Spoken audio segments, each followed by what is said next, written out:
Oh, I was going to talk about the long drive and just talk about long trips to start out. That works for me. Okay. I can definitely talk about that. Yeah.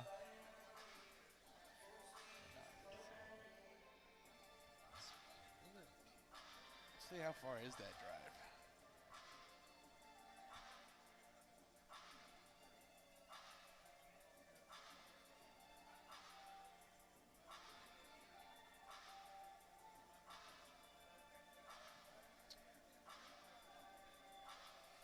Oh, 18 hours.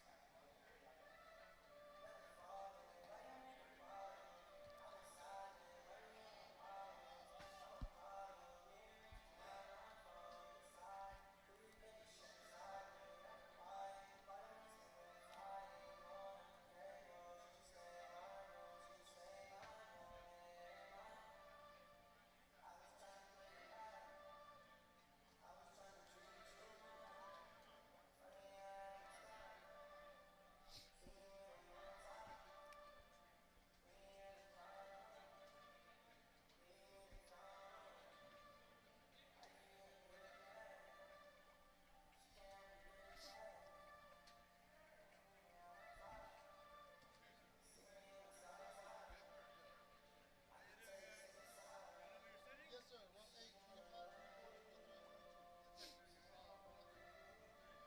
5 minutes. Let me text.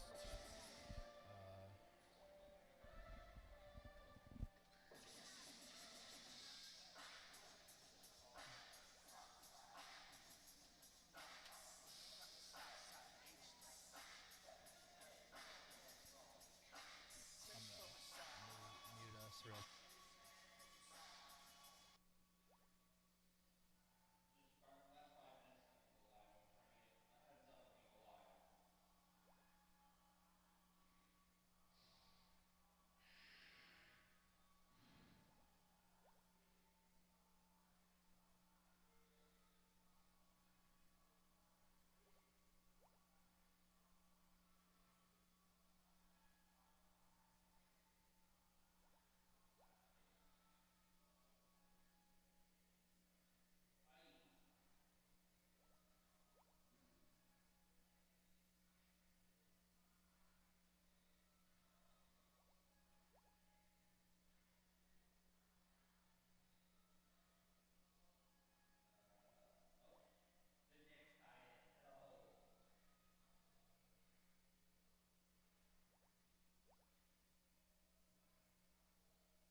Welcome in, everyone, to the American Bank Center on the shores of the Corpus Christi Bay.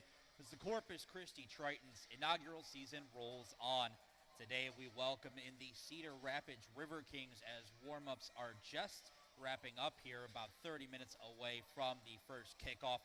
And let me welcome in my partner now, TJ Vela.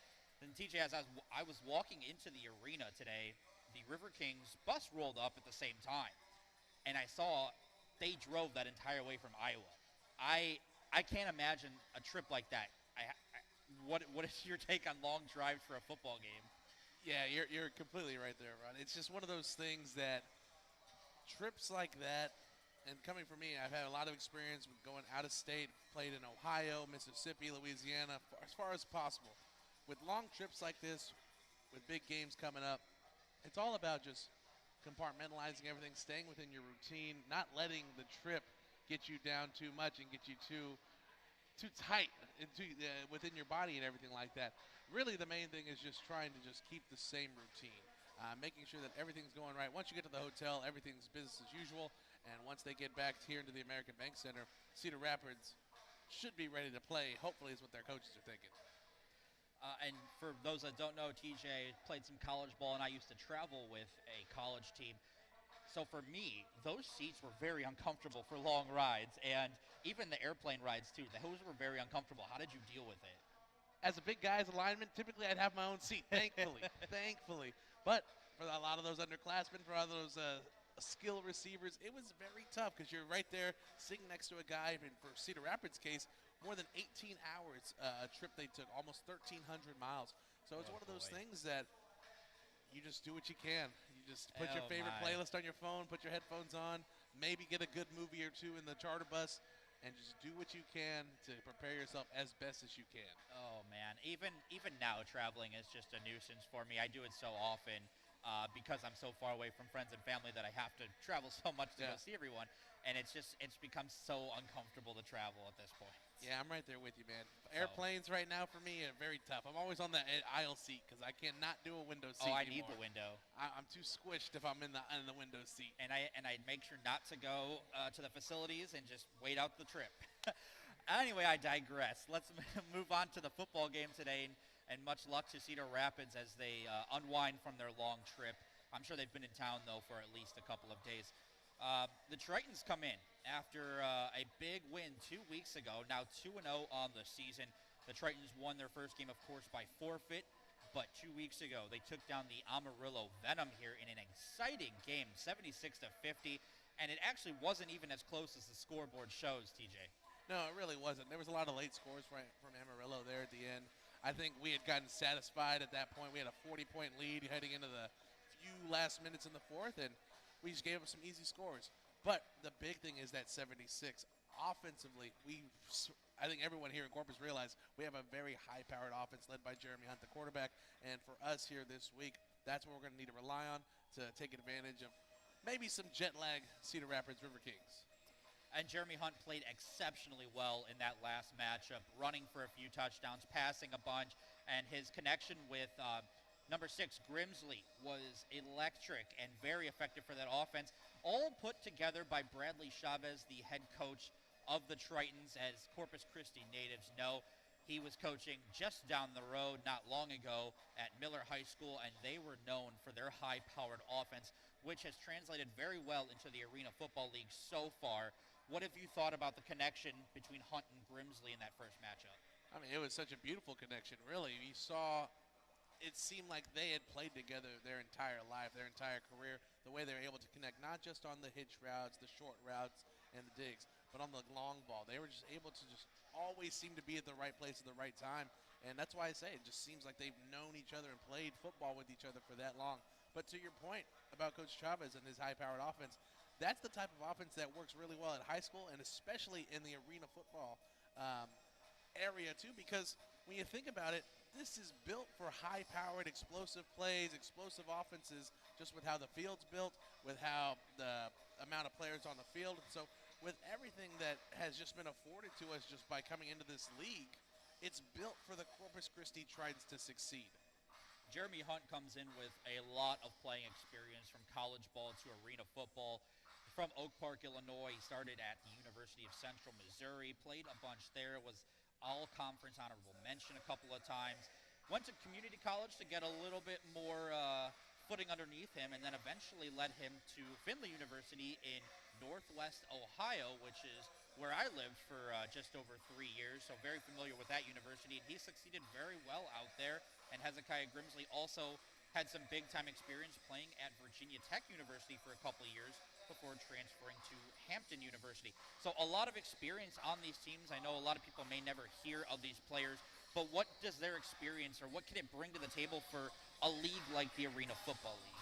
The big thing is that it just shows these players and these competitors that they can succeed anywhere. They've had success at the highest of levels in college and at other different levels as well. And I think for the fans here in the Arena Football, the Arena Indoor Football League, it shows that there is a very competitive football happening, and that makes you want to come out and watch. It makes you excited to cheer on your hometown teams. And it just shows that it gives you that credibility that, hey, I've done it before at the highest level, and I'm going to continue doing it here in this league and for my hometown Corpus Christi Tritons. And I'd be remiss if we didn't mention the Tritons defense from that last matchup with Amarillo.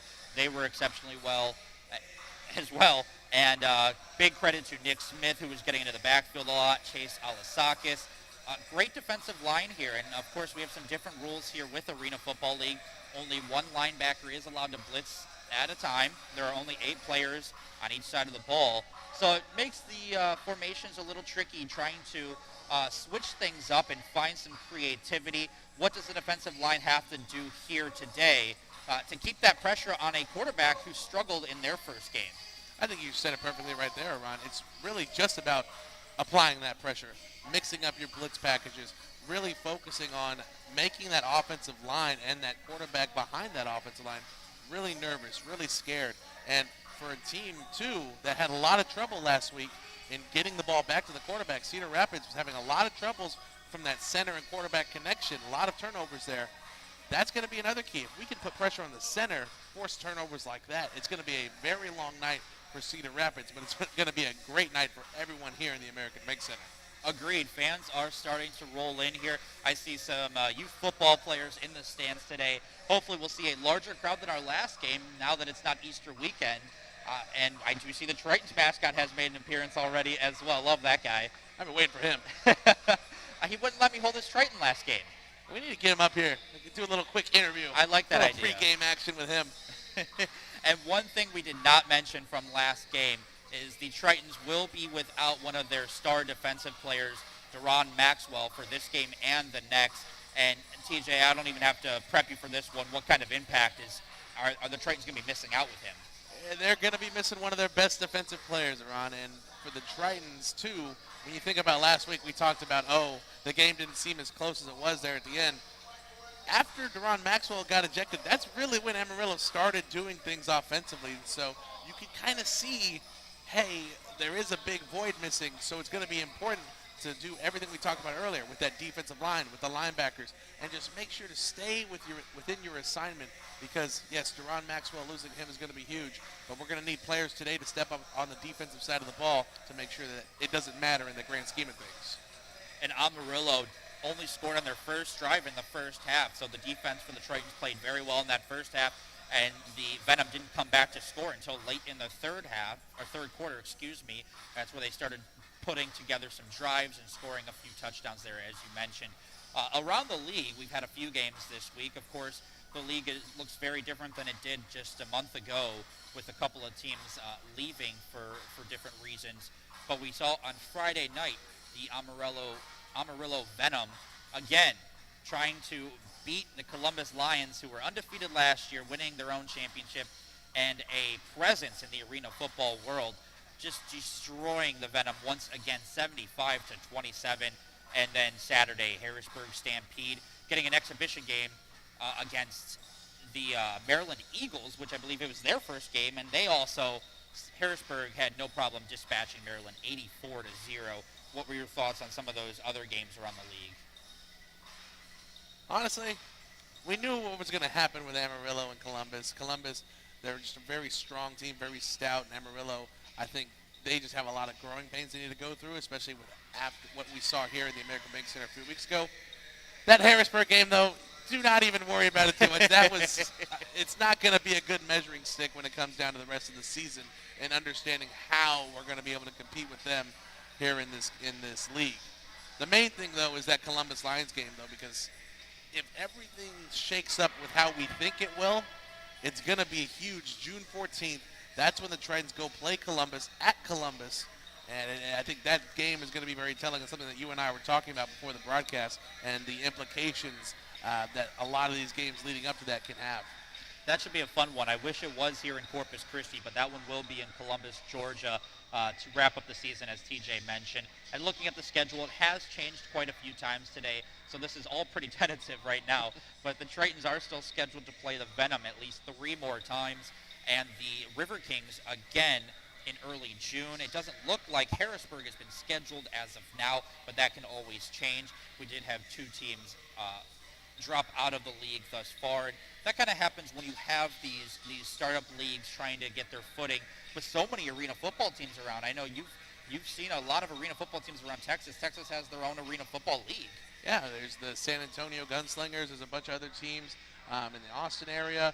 And arena football is one of these sports that has just gained so much popularity over the last 20 years. And I think ever since COVID as well, it's just started to regain that popularity. People are wanting to see more football, especially when in the off season, when the NFL and when college isn't playing. And so arena football really gives fans that outlet to do so. And it's why it's becoming so popular, especially here in the state of Texas. All right, so let's take a look at Cedar Rapids River Kings as we get ready for some pregame ceremonies here. The River Kings have only played 1 actual league game. They had 2 exhibition games. On March 16th, they took care of Missouri. I'm not sure what their team name is, just Missouri, 87-14. And then on March 30th, again, Newton Night Hawks, 67-6. So no problem in their exhibition games. Those are teams outside of the AIF, American Indoor Football League. But then they get to business on April 6th against Harrisburg Stampede, and they lost 44-29 on the road. And the River Kings actually held a 20-7 lead in that game, played well to start out, but kind of fell apart there. TJ, were you able to get a look at the River Kings and see how they kind of play? They started off really hot in that contest. It very much just fizzled out there at the end. They couldn't do anything offensively, something we talked about. There's problems with the center, their problems with the snaps. That really hurt them offensively. And just the quarterback play was something that I think is a big question mark heading into this game. And it's something we're going to need to take advantage of because with how hot they started, with how they ended up, it looked like 2 different teams out there that came out to play. I think right now the Corpus Christi Tritons are going to need to strike early, strike often, and just make sure to keep their momentum going to keep Cedar Rapids down. And that was Taylor Sullivan who was taking those snaps for the River Kings in that last game. And he did have trouble, a couple of turnovers there through the air and a fumble. And the defense for Harrisburg got into the backfield quite often, causing sacks. So River Kings will look to bounce back here and try and sort some things out. They've had a little bit of time now. The Tritons, of course, have had 2 weeks off to try and perfect their game plan. So I expect them to be well rested today, TJ. Yeah, it's like coming into the game a few weeks ago against Amarillo. We were wondering how it was going to look with a week off there, and they played very well. So it's going to be very exciting, I think, and it's going to be something that we won't have to worry too much about because the coaches are saying, hey, we've been through this before. You have that experience. Just go out and play football. Let's do what we came here to do, and I think we're going to be ready for it here today. Absolutely, and we are excited for another installment of the Corpus Christi Tritons Arena Football. We're going to step aside for the pregame ceremonies right now.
top. Chevy tuned up like a NASCAR pit stop.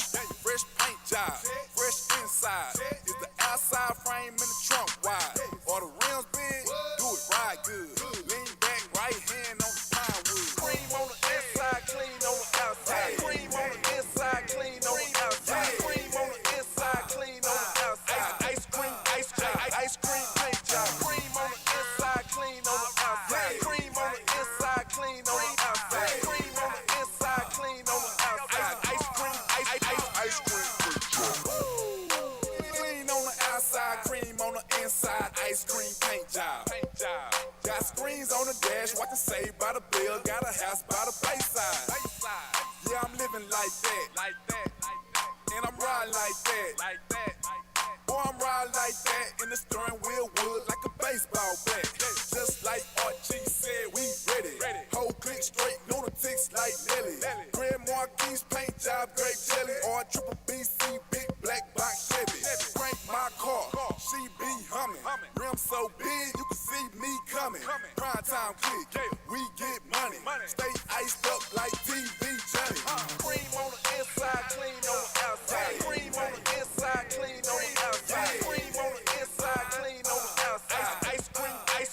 Ice cream paint job. Cream on the inside, clean on the outside. Cream on the inside, clean on the outside. Cream on the inside, clean on the outside. Ice cream.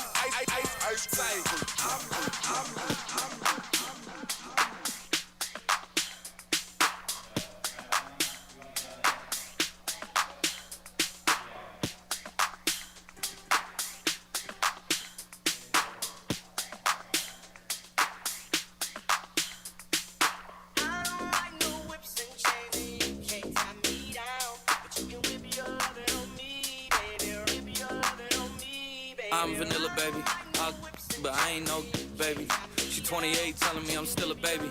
I get love in Detroit like Skilla, baby. And the thing about your boy is I don't like no whips and chains, and you can't tie me down. But you can whip your lovin' on me. That's right, whip your lovin' on me. Young J-A-C-K-A-K-A, Rico like Suave, young Enrique, speaking at AKA. She's an alpha, but not around your boy. She get quiet around your boy. Hold on, don't know what you heard or what you thought about your boy, but they lied about your boy, going dumb, and it's something idiotic about your boy. She wearing cheetah print, that's how bad she won't be spotted around your boy. I don't like no whips and chains, and you can't tie me down, but you can whip your lovin' on me, baby, whip your lovin' on me. I'm vanilla, baby, but I ain't no baby. She 28, telling me I'm still a baby. I get love in Detroit like Skilla, baby. And the thing about your boy is I don't like no whips and chains, and you can't tie me down. But you can whip your lovin' on me, baby, whip your lovin' on me. Young M-I-S-S-I-O-N-A-R-Y.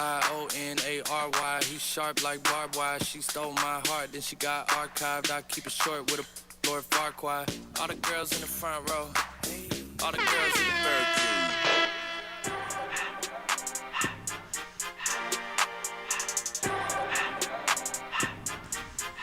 Titans fans, on your feet, let's meet your Corpus Christi Tritons.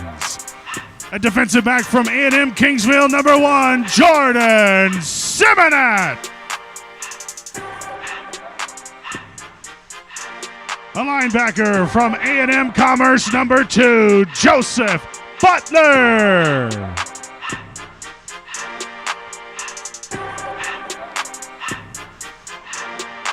A quarterback from the University of Findlay, number 3, Jeremy Hunt. And linebacker and defensive line from Texas Tech, number 4, Quentin Williams. A defensive back from West Virginia, number 5, Jonas Belton. A wide receiver from Virginia Tech, number 6, Nichols. A linebacker and defensive back from Wheeling University, number 22, Jason Simon. Fullback from Virginia University of Lynchburg, number 23, Callaway Lee. A defensive back and wide receiver from East Central University, number 24, Josiah King.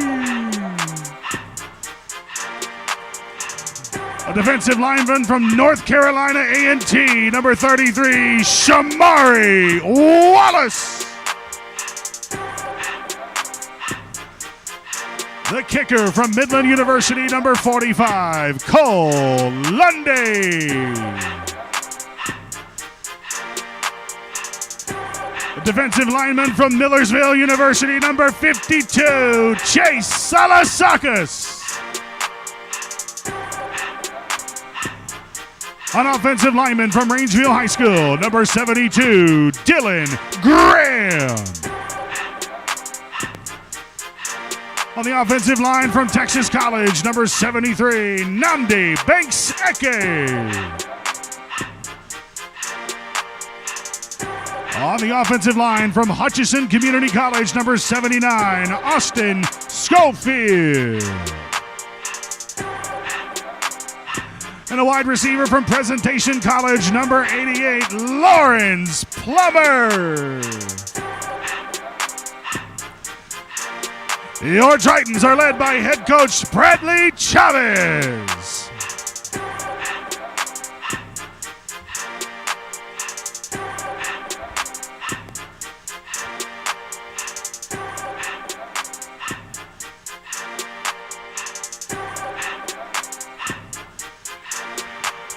And Triton fans, please welcome our visitors tonight, the Cedar Rapids River Kings.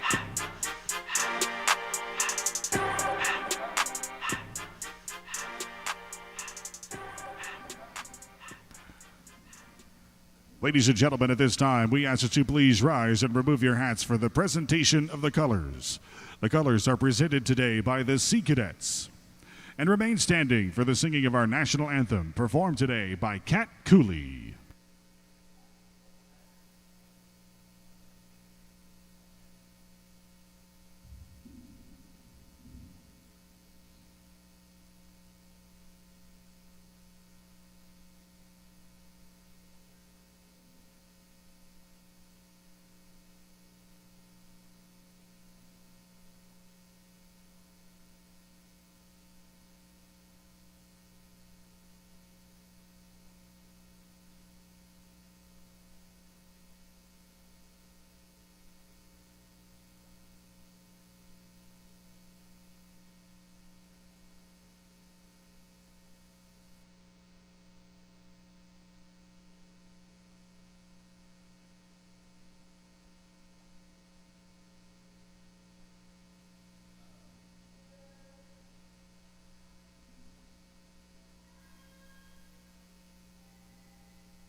A big hand for Kat Cooley, and thank you to the Sea Cadets for their presentation of the colors.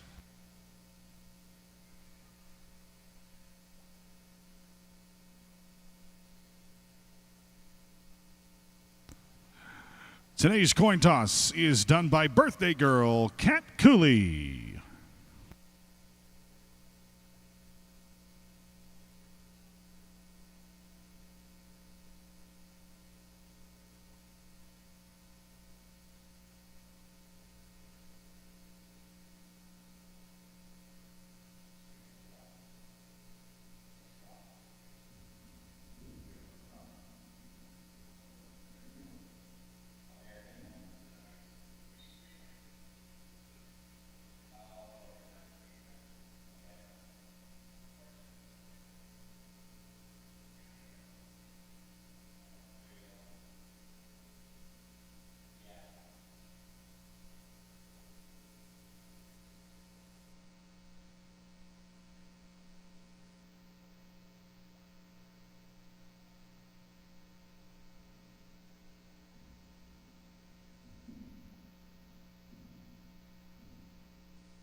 I missed it.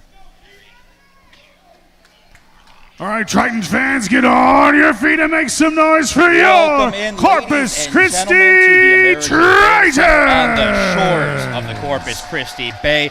The fans are rolling in for the next installment of the Corpus Christi Tritons Arena football team. I'm Iran Hammy alongside TJ Vela as the Tritons welcome in the Cedar Rapids River Kings. And TJ, we're back again, another exciting game. Last one, big one for the Tritons taking down the Amarillo Venom 76-50. What can we expect from them today against these River Kings? You're going to expect a lot of high-powered offense, great defense, and just great football overall. It's going to be very exciting, and the fans are ready for it. Everyone's piling in here in the American Bank Center, and where it looks like we're going to get the ball first, so expect that Bradley Chavez high-powered offense to get things started early. Oh, if you've been listening to us, we love that Bradley Chavez offense. Can't talk about it enough. It's high-powered. It's creative. He uses his imagination. So we're going to get underway here with the Tritons receiving the kickoff from the Cedar Rapids River Kings. The River Kings come in 0-1. They played 2 exhibition matches, which they took care of business quite well in teams outside of the American Indoor Football League. But they traveled to Harrisburg to take on the Stampede a couple weeks ago, or just last week, and came up a little bit short after starting out hot. So they'll look to try and gain some momentum on defense to start, but the Tritons want that ball. And here we go. That's King taking it out, gets across the 15 and brought down quickly by the River Kings. That's some good coverage there. Yeah, there was that one little crease. If he could have just broke through it, King could have. It would have been a huge return, but no, great tackling there by the River Kings to bring him down and just hold on to him and let the rest of his gang come and make a play on it. And now great field position here for Jeremy Hunt and his offense. And Jeremy Hunt had an electric game 2 weeks ago, against the Amarillo Venom, hooking up with his favorite wide receiver, Hezekiah Grimsley. Got a couple of new weapons out there today. We'll see how they start out. Looks like 2 receivers will go in motion to start. Under center, he's got it. Quick throw out wide. He'll pick up just about 5 yards. Yeah, that play right there is just to test the defense of the River Kings, see what they're going to do, see what they're going to bring. Just a good screen pass on the outside, and great tackle by number 19, Desion Schumann, over there on our near side. But a good gain to get the offense rolling after their long bye week in the past week. That's Orlando Doss coming up with the first catch. And he'll again start out in the backfield. Grimsley's on the line. And it looks like one of the new additions, Lawrence Plummer, is also in there. Hunt throws. It's intercepted. Inside the 10. And he'll be down inside the 10 there. Just a miscue there. It looked like Grimsley slipped on the pass, and that one is going to be intercepted by Schumann Desion. Yeah, that's something we haven't really seen from Hunt all year. Turning the ball over, being careless with the ball that time, like you're saying, just an unfortunate situation with the receiver slipping. Schumann in a perfect position there, grabs the ball, great return from him. And now for an offense who really struggled against Harrisburg last week, they have a great field position here on the 8-yard line of the Triton. And a great opportunity here for them to put the ball in the end zone and get some points early. Like TJ said, great start for the River Kings. Kaylor Sullivan is the quarterback in the shotgun. High snap over his head. Tritons trying to get to the ball. Sullivan falls on it, and he's got it all the way back on the River Kings 17. And that's something we talked about all throughout pregame, the connection between the center and the QB and how much problems that created for the Cedar Rapids team last week against Harrisburg. Already, great field position for them. That miscommunication, that terrible snap puts them far back and creates huge opportunity now for the Triton defense to make a stop for their offense. And that's how the Venom really put themselves back last game, is creating their own mistakes here. Tritons didn't have to do anything there, and they've already pushed them back about 20 yards. Now it's second and goal, excuse me. Tritons jump quick, no flag. Sullivan, quick throw, long. It's intercepted at the 5 by by number 5. And we do have a flag down. It looks like the Tritons did jump. That was a late flag, didn't come out initially. But Jonas Belton, another new addition to this lineup for the Tritons, made the interception. Had 2 linemen for the Tritons not jumped off sides. So the River Kings live to see another down.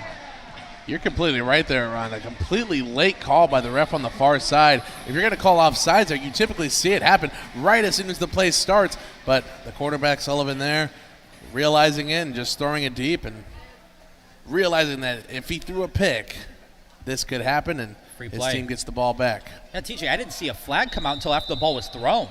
That was the crazy part.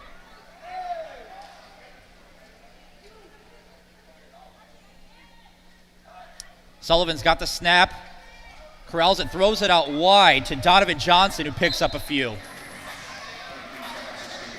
And that's the thing, if you're going to sit in zone coverage like the Tritons just did there, you're going to have to swarm on the ball quickly and make tackles just like the defender did there, number 1, Jordan Seminat. But now it's still 3rd and goal. You see the first down marker out there. They shouldn't be up. It's a long 20 yards before the River Kings get to the end zone and get a fresh set of downs. As the official does take down the marker so that no one is confused. He must be able to hear us in the concourse over there, you know? The River Kings will have 2 wide receivers to the left of Sullivan. Snapped. Sullivan pressured, throws, caught. Touchdown, River Kings.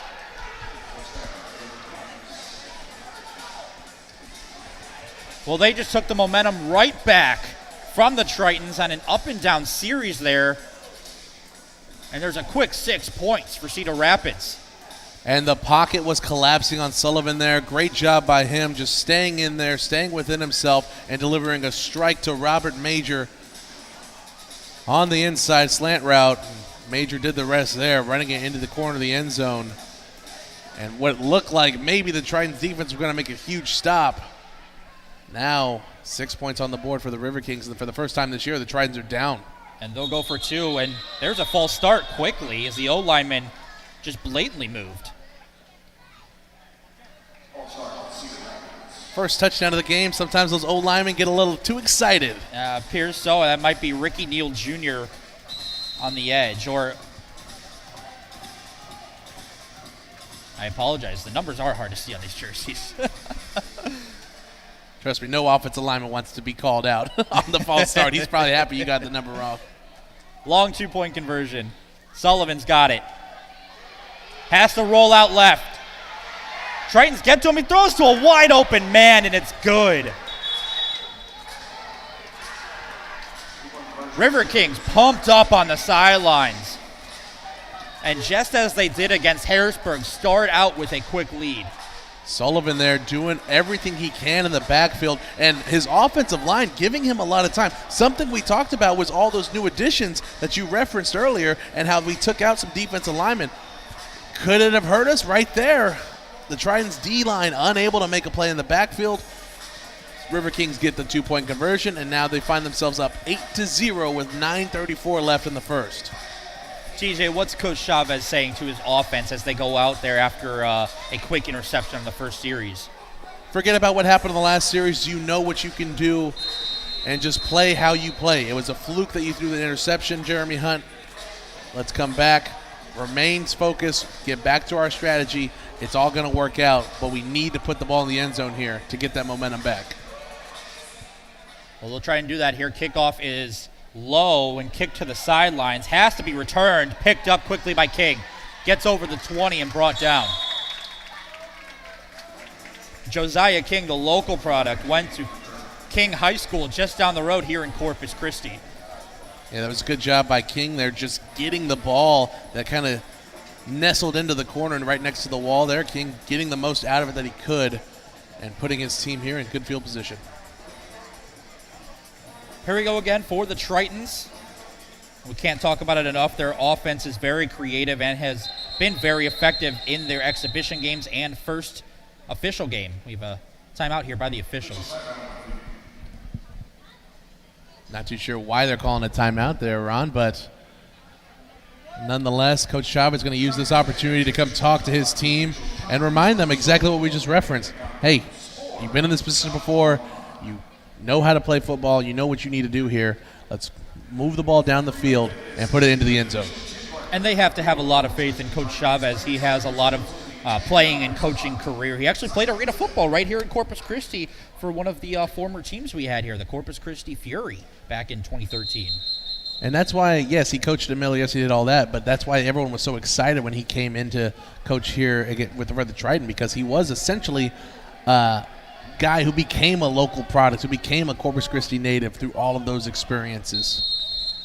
Well, here we go again as the series will begin. Hunt under center. Has one receiver long he wants. Rolls out, and he's got room to run. Quickly brought down by the linebacker. That's a great open field tackle, but Hunt close to the first down marker. Yeah, Jonathan Jones, the linebacker there for the River Kings, doing a good job of tackling the speedy Hunt. But that's the big thing about Hunt. If he doesn't see anything open within the first 3 to 5 seconds in the pocket, he's going to tuck the ball and he's going to put his head down and run. And a great decision there, getting 9 yards on the QB keeper and putting his team now onto the side of the River Kings field. Well, that just seemed like a one-option route there for Hunt. If it wasn't open, he took off and made the great decision. Second down and short. Hunt has pressure, rolls, throws to an open man. Plummer gets inside the 5. And just another great job by Hunt, going through all his progressions in the field, his offensive line and his running back, giving him a lot of time in the backfield to be able to make those reads. And once he found his guy, hit him on the hitch route and put Plummer in great position for yards after catch. And now at the 4-yard line, the Tritons need to punch the ball in here. And my mistake, that it was actually Langford on the catch. Another new addition to this roster this week. The rosters do change week to week as a lot of these players, there's a pool for each team. But the Tritons have a good opportunity here inside the 5. Hunt with the ball. Held onto it maybe a little too long, but either way, Hunt is in the end zone. I don't see a flag. That's going to stand. Touchdown, Tritons. It looked like Langford may have gone off sides with his early run, but no flag came down. The Tritons will take that. They'll take the no flag. Great play call. You typically never see in arena football a run call to the left side to the boundary. And right there, Hunt doing his best job. Got a great block from the running back, number 23, Callaway Lee. Runs it into the end zone for a Triton touchdown. And interesting here, Chavez is going to go with the kick here. For one, trusting his kicker, Lundy. Snap is back, corralled. It's up and it's good. All right, Lundy already improving from last week. Had some trouble kicking, but he makes it count. It is 8-7 River Kings. Thank you all for joining us on our local station KDF and YouTube. We'll be right back on KDF. Stick with us on YouTube. Yeah, that was something Lundy was practicing all pregame, was just those extra point kicks, because we knew everything that happened last week or 2 weeks ago that was the big question coming in. Obviously, he's worked on it, and Coach Chavez knows that's why he trusts him in that situation to make that happen. Yeah, I thought that was an interesting decision. He's usually very aggressive with his play calling there. Would love to go for 2. I'm very curious why he chose that. Do you any idea why? I think, too, something else that goes along with that decision is the trust in his defense. He knows his defense is going to get him the ball back. He knows that was just great offensive play by the River Kings in their last drive. Can they sustain that? Can they keep that going? That's something that I think Coach Chavez doesn't believe in. He believes in his defense more to make stops compared to the River Kings' offensive ability to not let that happen. And the Tritons really proved that they can push this O-line around. They got to the backfield quite a bit, but give credit to the quarterback for the River Kings, Sullivan, doing the most to extend the plays, and it paid off with their first touchdown. So he'll have a second chance here. It's a long kick into the end zone, bobbled but corralled. And here we go, out across the 15, hit, and he goes down.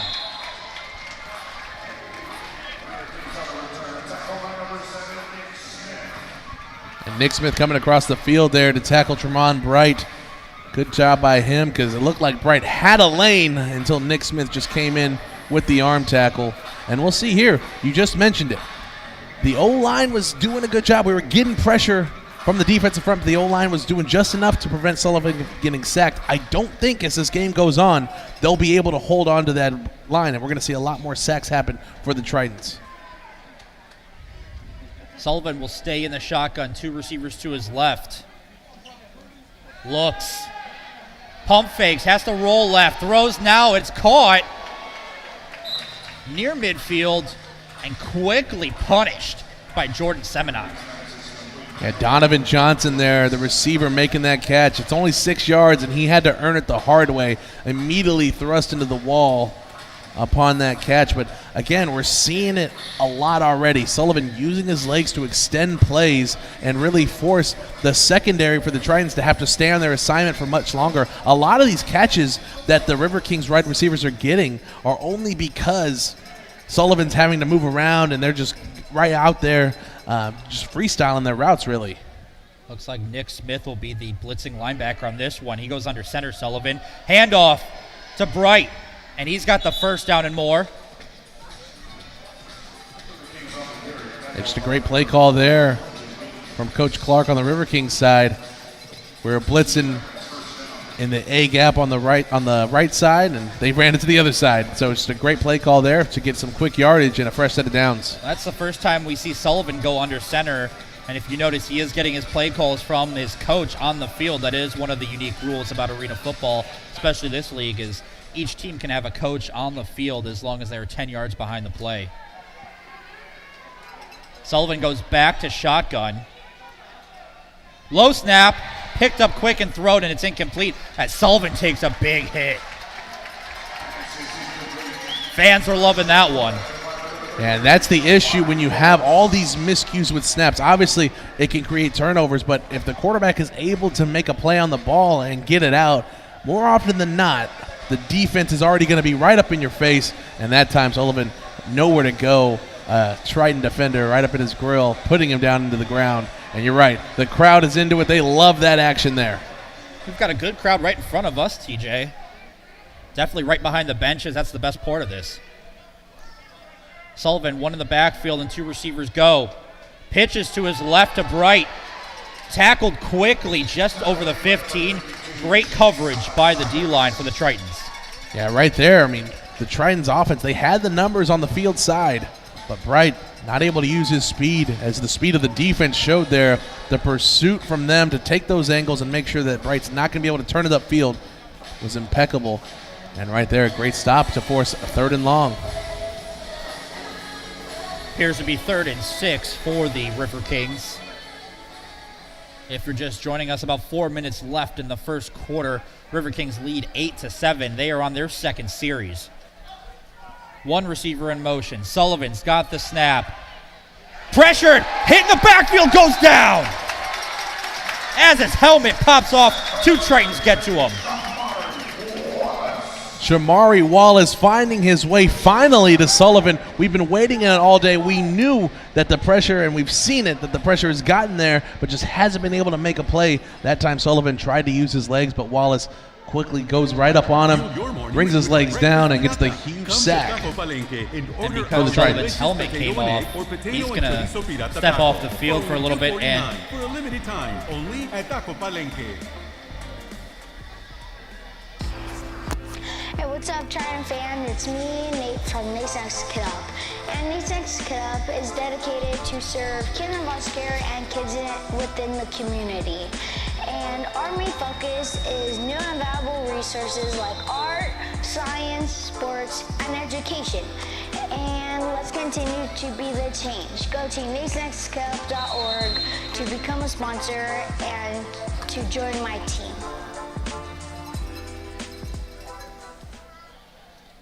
all right, so Verlin Reed will be in at quarterback for this play. He's in the shotgun. River Kings need to get to the 6. They are on the 19. Receivers clearly offsides on that one. Some communication problems there for the River Kings, and they'll be backed up. And that's the issue when you bring in a new quarterback like Reed in that type of situation. Sometimes the snap cadence is off. Sometimes the receivers are going to jump it, and a huge mistake there will push the River Kings back 5 yards and make this fourth down play even longer. For the Tritons defensively, you have to guard the sticks. Do not let any play get close to that first down marker, and you give the ball back to your offense with a lot of time left here in the first to make something happen. And next to a turnover, that's the worst thing that could happen for a new quarterback to come in and just be rattled in the first play. And Reed is someone that we saw last week against Harrisburg. He did all right stepping in, but did have some issues with the snap cadence. He had some issues with turnovers. And so we'll see here in this situation how he performs. He's in the shotgun. He's got two receivers in motion to his right. He's got it on target now. Long throw, downfield, caught inside the 10, but it's going to be short of the first down.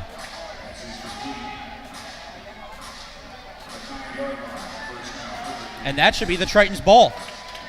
And it is. Well, great execution by the River Kings, just a yard or two short. Tritons bending but not breaking on that play. But see, in that situation, that's why it's so important to know where the sticks are, know where the first down marker is, because as a defender, you know you can let that receiver make that catch, make that play on the ball. Just make sure you bring him down before he gets to the 6-yard line. And right there, our cornerback did. Great job by him, and it is officially the Tritons' ball. I don't know why there was so much confusion. It's clearly not at the 6-yard line. I think just because no one was standing there near the sticks and it was falling over, and there was just a lot of confusion because of that. This is a unique game for those who are being introduced to arena football for the first time. A lot of different rules, but it's more high-flying, a lot of scoring, big hits into the walls. And that's why the fans come out here and love it. And, of course, 2 weeks ago, the last game, we saw fans interacting with the players because they sit right behind the benches here. Yeah, we saw a lot of fan interaction, both positive and negative. You have the Tritons throwing the football up with fans, and then you have the chirping over on the away side. So it's very entertaining on both sides. Tritons' third series. Hunt. Ball's tipped at the line and falls incomplete. And that was just a great job there by the defensive lineman getting a hand up and deflecting that pass out of the reach of the receiver for the Tritons. Hunt hasn't really had to worry about that. His offensive line has really gave him a lot of time throughout the season, and they've kept the defenders' hands down low, and so he hasn't really had to worry about tipped balls at the line of scrimmage. That was Ricky Neal Jr. on the right side of the line, and their roster lists him having experience with the Minnesota Vikings in the NFL. Hunt, two receivers on both sides. Drops back, has time, has to scramble now. Receiver comes back to make the catch. That's number 8, Orlando Doss. And just a great job by Doss there. He was running a slant route, saw his quarterback Hunt was in trouble, came back to the ball. That's the first lesson they teach at wide receiver school. If you have your quarterback in trouble, come back to the ball. You're more often than not going to get a pass. And right there, great job by Doss executing and making this a much more manageable 3rd and short. 3rd and 1. Hunt's got one in the backfield with him. I wouldn't be surprised if he hands it off. Or take it himself. A little push gets him the first down. Coach Chavez didn't want to mess around there. He knows his quarterback. He has a big body, and he's able to just go through the offensive line. And so right there, Coach Chavez just electing to keep it in the hands of Hunt and to get the first down and that fresh set of downs. Tritons now getting in a rhythm after the interception on their first series. We were under 1 minute left in the first quarter, though. Hunt goes under center. River Kings not blitzing. Still get to Hunt. And he's got to throw it away. Just a 3-man rush, but we have a flag. And it might be on Cedar Rapids just trying to do too much. But that was Malik Allen in the backfield applying pressure to Hunt. Great job by him getting around the right tackle for the Tritons. But the way it's looking, it might be on Cedar Rapids. Yeah, I'm wondering there if the linebacker came out of the box on that play. And he may have been there in coverage after first going to show and run. With a late penalty like that, that's probably what you're going to get. 5 yards for the Tritons up to midfield. 37 seconds still left in the first quarter. and they like to take a shot from here. We haven't seen the Grimsley and Hunt connection yet. I think in this type of situation, 25 yards from the end zone, you could see something like that. Doss has got a lot of the targets so far. He's out here on your near side. Grimsley is right next to him, going to go in motion. Ball snapped. Hunt. Long throw to Doss. Just missed him. But we called it there. Chavez likes to take a shot when he gets into that position. And especially because he knew it was 1st and 5, so he was going to have a 2nd and 5 situation either way if that pass was incomplete. And so here now in this situation, you'll likely see his original call. And honestly, he might go deep again. You really never know with Coach Chavez and what he wants to do. Orlando Doss getting another good target. We didn't see a lot of him in the last game, but I think that just comes with experience now as more weapons are coming for the Tritons. But that'll be the end of the first quarter. We will take a break over on KDF, but stick with us here on YouTube, and we'll continue the action.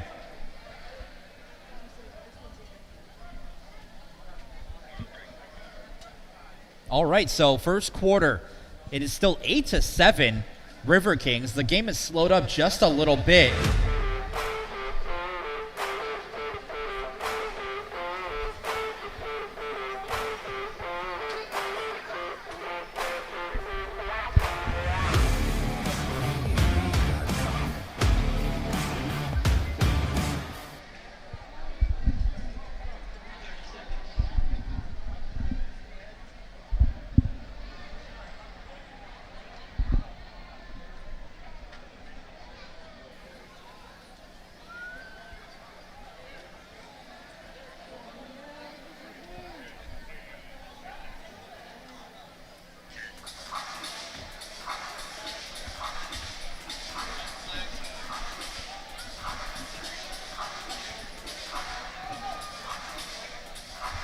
And welcome back, ladies and gentlemen, for the start of the second quarter. Corpus Christi Tritons trail by 1 against the Cedar Rapids River Kings, 8-7. Tritons ball here. Hunt wants to go long again. It's floating up there. We got some contact before the play, but ref's going to say that was not catchable. Just a very shocking first quarter, I think, Aran, just with how this game has played out so far. I don't think we expected the Tritons to only score 7 in the first. We definitely didn't expect a turnover from Jeremy Hunt. And for right now, offensively, we just haven't seen the same Tritons offense that we've seen the past 2 weeks. The River Kings D-line seems to be causing some problems even with just a 3-man rush, although not getting to Hunt, still giving him some concern. And Tritons not able to make the plays they did in the last match. Third down here and 5. 2 receivers to the Hunt's left. He's got one across the middle, but he's taken down to the backfield. Big hit for the River Kings. Back towards the original line of scrimmage, and it's going to be a 4th and long for the Tritons. Back in their own territory. And that's Malik Allen again on the sack, coming around the right tackle and making a great play on Jeremy Hunt. And Hunt, who really hasn't been sacked a whole lot this year, only sacked once against the Amarillo Venom a few weeks back, has already been hit multiple times, sacked once. He's not feeling too comfortable in the pocket right now, and that could spell trouble for the Tritons if that is not fixed. Well, I think we could start the old debate, rest versus rust here, with the Tritons having 2 weeks off. Almost stripped in the backfield. Long pass is broken up at the end zone. That's Grimsley being targeted there, and it'll now be a turnover on downs. Here come the River Kings in good position to go for another score. Yeah, right there, Jeremy Hunt and his offense just trying to make something happen. You can't putt in arena football like we've been over. And in that situation, trying to go for it all and get the touchdown, but since we didn't get it, 19 yards now separates the River Kings from another touchdown. Boy, the DBs for the River Kings are having themselves quite a good game so far, TJ. And that was the big question coming in, too, on the defensive side. Last week against Harrisburg, the secondary for the River Kings were getting burnt on a lot of deep routes, and so that must be something they went over a lot in practice because they've done a great job covering it so far. Triton's back on defense. Sullivan's going to go under center. Ran the ball last time. Pitch, a little unorthodox, over a lineman to get to his man. Yeah, and that play right there, Sullivan's just trying to do the shovel pass and hit his receiver in stride, but I don't think either of them are really timed up too well, and that play right there, only a yard gained, and the Tritons didn't have to do much defensively there to stop it. I mean, that could have ended disastrously for Cedar Rapids. I don't remember ever seeing a pitch go over a lineman. Sullivan will go back to shotgun here. Good snap. Flush to the right throw, and the receiver wasn't ready. Sullivan again takes a big hit from Alasakis. Yeah, right there, just again, we're seeing a lot of these routes taking a long time to develop. That hitch route there on the outside still hadn't even hit their break, and Sullivan, you're right, slow to get up. Here comes Reed, the second-string quarterback coming in. Both of these quarterbacks here in this contest getting hit and getting hit hard. Yeah, Sullivan looks a little shaken up. He's going to take a seat on the bench as he's trying to recover from that last hit. Reed will try and get some momentum quickly. Last time he came out, an immediate penalty on the River Kings. And Reed has also played a little wide receiver for these guys as well. And now we've got a delay of game. So again, Reed comes out and a penalty quickly for the River Kings. And if you're the Tritons defense, you want to keep letting that happen. Get Sullivan in, get him out on an injury, and then bring Reed in because you're 2-2 right now in bringing him in and getting a penalty that moves the River Kings offense back. But if you're Coach Clark or the River Kings, that just has to make your blood boil. You have great field position. You're working towards trying to increase your lead, and penalties, bad calls are just hurting your team here. You hate to attribute it to the young season. It's only their second actual game in the AIF, and there's some movement on the line for both teams. And we'll see if they want to say it's a false start or encroachment. The way the River Kings are pointing, they're thinking it's encroachment, and it is. So they'll move back up to the original line of scrimmage. But still third down. So the Tritons defensive line now with two big offsides penalties that have hurt the team. We had the interception earlier that we weren't able to capitalize on, and then now in that situation, 5 yards gained for the River Kings. The Tritons have a lot of communication going out on the field right now as they're going to try and get home on Reed here and force it 4th and long. Two receivers in motion. Here we go. Reed throws towards the end zone, broken up. That's Fabian McNichols. Yeah, McNichols there had no way to not make a play on that ball. He was right on the back of the receiver. All he had to do was stick his hand out and knock it down. Great job by him. And now 4th and 9. That was Flanagan Shiloh who was targeted on the pass. He was looking for a flag, but McNichols looked to play that one very clean.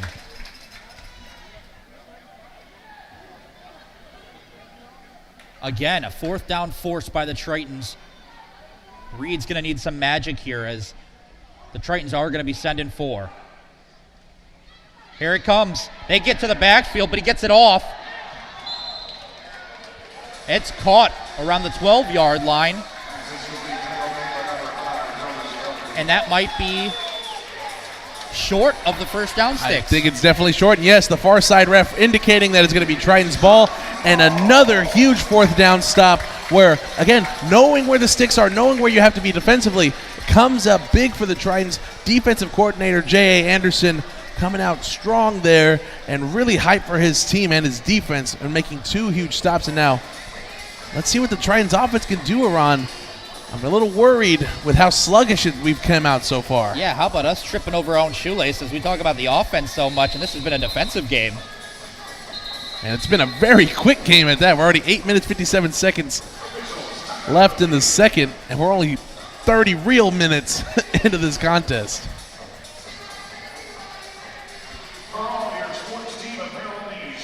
Well, we're going to get a timeout here as these guys are going to talk it over. The Tritons haven't had as much success on the offensive side as we've seen in the past in their exhibition and their game against the Amarillo Venom, who, by the way, played their third game of the season earlier this.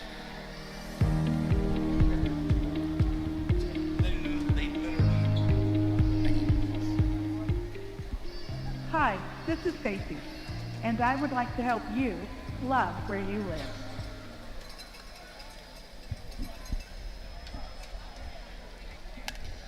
My apologies. The Amarillo Venom played the Columbus Lions for the second time this season, and they had a rough outing once again, TJ. Columbus Lions took care of the Venom once again in an even bigger fashion than the first time. But we're back here with the Tritons and River Kings. Hunt's got the ball. There's a flag down, and he's just got to throw it away. Yeah, we're likely going to be seeing holding called on that one. I think that's Malik Allen again on the top side of the line. And no, it's actually going to be the formation issues that we heard on the previous side. Okay, so that's been a problem for the River Kings now twice. They're still trying to sort some things out. And that's one of those situations where as a linebacker, if you're saying you're going to blitz, or as a defensive lineman, if you know you can only be in certain gaps, you have to play that assignment. Because if you don't, it hurts your team here, gives the Tritons free 5 yards. And if we've seen anything with what Coach Chavez and what he's going to do on free plays, we may see a deep ball here. You go first down. Ball's handed off, and quickly King goes down. Backfield was disrupted very quick.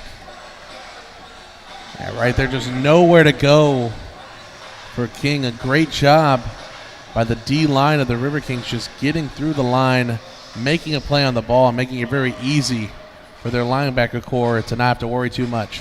That's Jonathan Jones out of Mississippi College.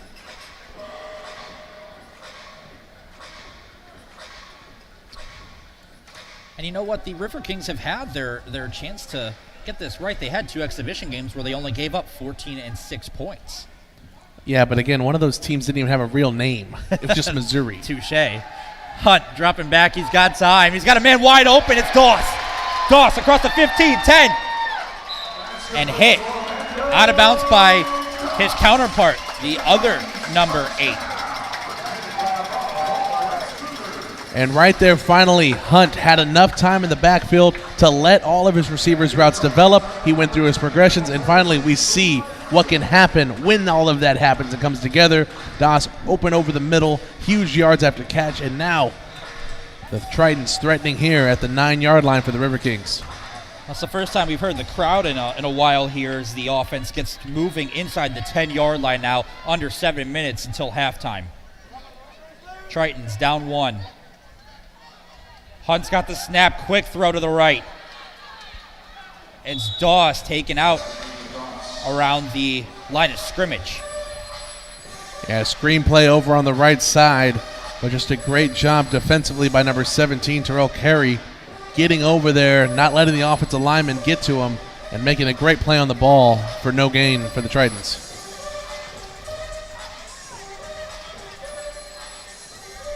Tritons trailing 8-7, an unusual score that we aren't used to seeing with the Tritons. But hey, this comes with the territory. Every game is unpredictable.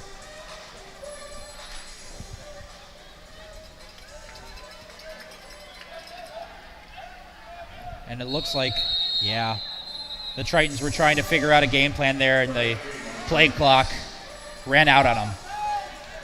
That's one of those situations where it's just so difficult as a quarterback to keep that in the back of your mind, especially when you think it's more so a timeout. And there, hurts the Tritons, but luckily for them, we know what they can do, especially with more room now to work with. Here now 14 yards to the end zone. Well, up here, Coach Chavez was giving Josiah King some special instructions there. Here's Hunt with some time. Has to scramble. He gets hit and goes down around the 22-yard line. The Tritons just keep going backwards. Now, Billy Massanger, he was the QB spy on that one. Great job by him not falling for the pump fake from Hunt.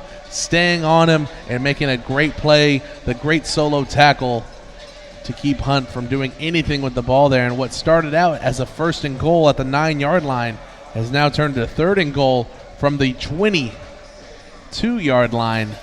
And it's not looking good right now, Ron. Yeah, like you mentioned, 3rd and long. Those DBs have the wide receivers wrapped up. Not many plays where Hunt feels comfortable throwing it downfield.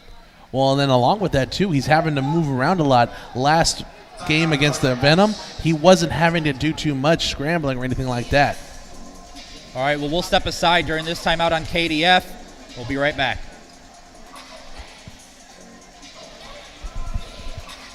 As the Titans talk this one over, TJ, what are we going to be looking for on a 3rd and long play like this? I know you still got 2 plays because I doubt that Chavez is going to go for the kick. No, in this situation here, I think Chavez is just trying to get the ball back to at least the 10-yard line.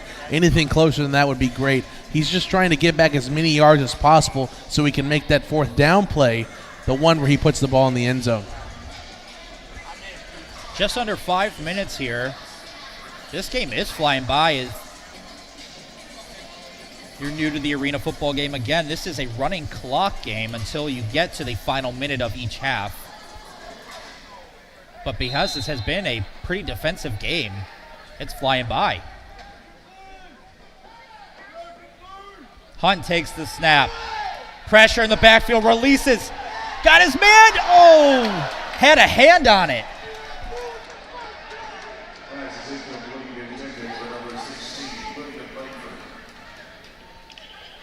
Langford almost making the play on the ball there. Just had a great defensive play there by the River Kings secondary. You thought maybe he was going to come down with it, but no, unfortunately for the Tritons, not the case. All right, 4th and long. So Chavez elects to go for it all on that play, and now you really have to go for it all. So the defense knows what's coming, right, TJ? Yeah, they know that all they have to do now is just guard the end zone. Don't let anyone get behind you. Again, easier said than done. Grimsley and Doss are going to be the men in motion. All 3 receivers to his right. Hunt to the end zone. Deflected and falls. That could have been intercepted. But either way, it's going to be River Kings ball in, again, good field position, and fortunate they didn't pick it off there. No, that's basically what happens there. I think Hunt was maybe looking for an interception there because it turns into a punt-like situation where the field would switch and everything could happen. But now, after that, we want to welcome back in everyone on KDF. I'm Iran Hammy alongside TJ Vela. You're watching the Corpus Christi Tritons take on the Cedar Rapids River Kings. It is an 8-7 game in favor of Cedar Rapids still. Low scoring, unusual for the Tritons so far from what we've seen in their exhibition and regular season games. Reed's back in at quarterback. Shotgun, 2 receivers in motion. He's got 3 minutes to work. Quick pass out to the left and knocked out immediately.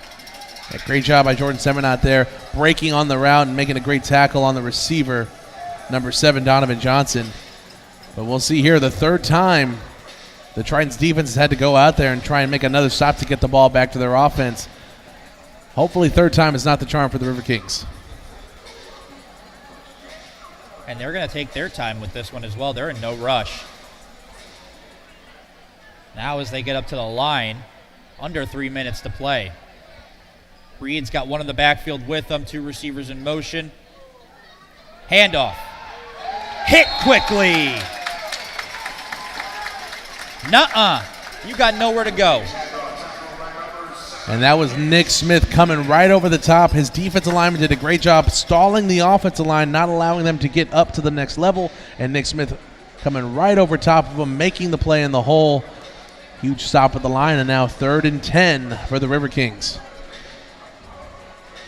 At this point, they're just trying to take the clock down so the Tritons don't have another attempt should the River Kings turn it over on downs. And with how creative Chavez can get, they can score quickly. We haven't seen it like that today, but it is his forte. Reed throws over the middle to a wide open receiver, but it's dropped. What are they going to say? They're saying it's a fumble. The ref at the top of the screen threw the card down. It's going to be Triton's ball if this stands. Well, that would be just what the Tritons need right now. They've had no other momentum in this second quarter. Oh, they're calling it an incomplete pass. And so that's a situation where the headline judge just overrules everyone there, and it did look like it was just going to be incomplete. But as a Triton fan, you hope that maybe they were going to say he turned upfield with the ball, and that's when he lost control of it. From our perspective, it looked like Shiloh came back to the ball and made a turn, but maybe he never actually possessed it. It's 4th down for the River Kings. He's going long to the end zone. Caught! Touchdown, River Kings.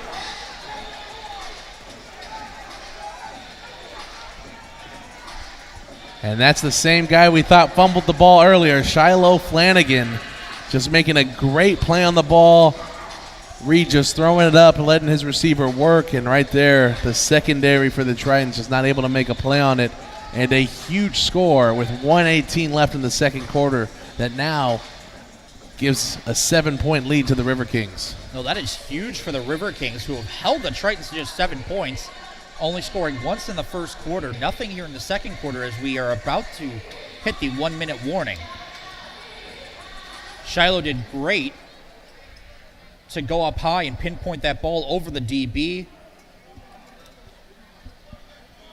And now Reed will take the snap for the 2-point conversion. Quick throw, incomplete. So it's River Kings 14, Triton 7 with 1:18 to go. We'll be right back on KDF.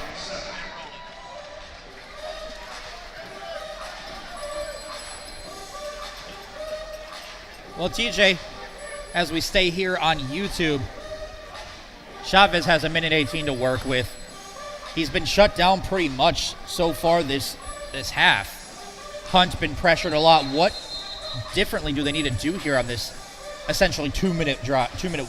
Really, it just comes down to the O-line play at this point. It's just about giving Hunt enough time to let all of these creative Chavez plays develop and let our receivers get behind the defense. So far, we just haven't been able to do that. The defensive line for the River Kings has done a great job of pressuring Hunt, not allowing him any time to throw, and it's the reason why we find ourselves down 7 points here late in the second quarter. Spoken like a true O-lineman. Trust me, I'm well aware of everything that can happen in an O-line film room, and right now it's not looking too good for the boys in blue.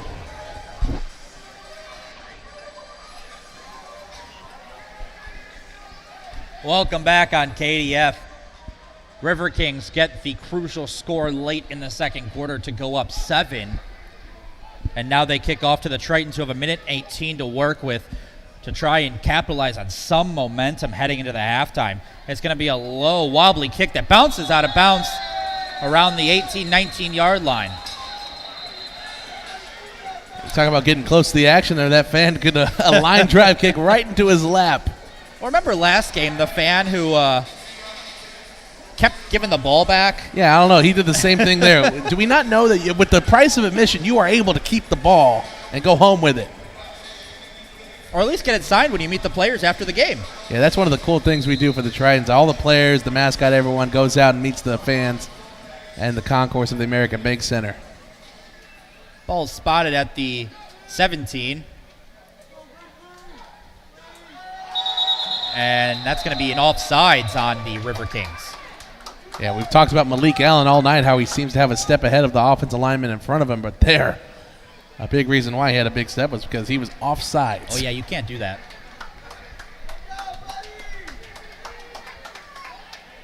Okay, so with only taking 4 seconds off the clock, they'll move up at least 5 yards here. But the clock continues to run, and now we are at the 1-minute warning, TJ.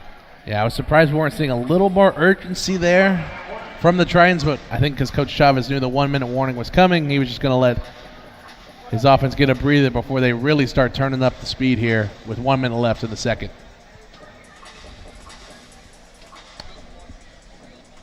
Well, very interesting game here for the Corpus Christi Tritons, who are 2-0 on the season. Very different from what we saw against the Venom, but the Venom are a different team as they, again, are looking for their first win, and so are the River Kings here leading the Tritons 14-7. What have you noticed so far that the River Kings are thriving on, TJ? Right now, it's just their defense. Their defense has really kept them in this contest and given their offense a lot of opportunities to score. I think, though, collectively as a team, Coach Clark and his River Kings are really just making the decision to play great football and try and get their first win in the conference. We have not seen Hezekiah Grimsley make a play yet. There's a high throw by Hunt as he's hit and goes down. Well, there's that defensive line again for the River Kings causing havoc. Yeah, that havoc made Hunt miss a wide-open Plummer who, after the hitch route, he would have had a lot of room to run over there on the far side. They're knocking on the door and trying to take down Hunt for the third time this half. Hunt gets the direction from Chavez. They're still at their 22-yard line with 2nd and 5. Hunt. He's got room. Throws it. There's a first down. And they got to go quick. Yeah, they got to go quick, but there's a flag on the play, and it might be bringing it back. It's a holding on the Triton. And they just cannot catch a break today. They're just punishing themselves. Yeah, the offensive line play has been very subpar today, and it's cost the Tritons opportunities. That time, it cost us a first down because of the holding and puts us back way back there in the field of play. Well, they've got to get to the River Kings 23. But right now, they're on their own 13.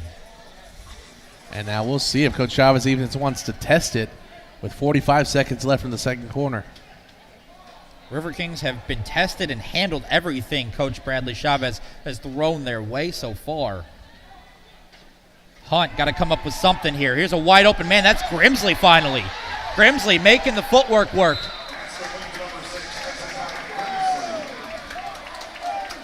Grimsley gets to the 21 of the River Kings. Clock will stop on the first down. And that's the danger if you leave Grimsley open. In the open field, he has the ability to make men miss and get a lot of yards after catch. We saw it there. Huge first down for the Triton, who can now take some shots in the end zone with 27 seconds left. Appears the DBs were playing a little bit longer there, and they took advantage of the short yardage. And they get to the backfield, but Hunt's got the throw off. It's Grimsley again. Off the wall and into the end zone. Fancy footwork, 4-6. Tritons, touchdown. Hezekiah Grimsley on another crossing route, but another flag on the field. It might be bringing this one back. Who knows? We'll see here in a second. Touchdown's going to stand. Roughing the passer. So a great job by Hunt there then, staying in even with the pressure coming.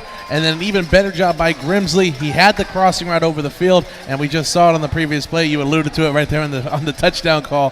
Fancy footwork puts him into the end zone, dodging and weaving through this River King defense. And a huge score, Aran, a huge score with 20 seconds left here in the second quarter. Boy, Grimsley did just about everything. Duck, dip, dodge, dive, and dodge. Yeah. And we were waiting for it. You've been saying it all game. He hadn't had a catch. He hadn't really made anything happen. Right there, 2 plays back to back. It's in, and we're in the end zone. It was reverse psychology, TJ. You're trying to voodoo it. That's all you're trying to do. You're trying to jinx it. I believe in that atmospheric karma. I hear you, man. I hear you. We got a flag on the field during the 2-point conversion.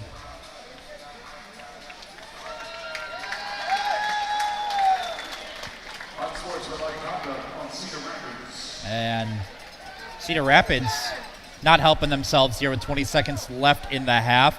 Can I say it's been an offensive explosion since there's been 2 touchdowns in a minute? I guess so. I mean, that's the only way we can put it in this type of situation. If you're just joining us, it has been a slow first half for both teams as the defenses have taken over. But in the last minute, we've seen a touchdown by each team as we approach halftime. And the Tritons will look to go ahead here for the first time. Hunt throws over the top, and it's Grimsley again. Yeah. Oh. Love that. He got to stick him on his gloves. Oh, my goodness. 3 plays in a row to Grimsley. And if that's the way we got to go the rest of the game, we got to do that. That's a replacements callback, and I love it. It's 16-14 now for the Tritons. As we approach halftime, 20 seconds left. We'll be right back on KDF.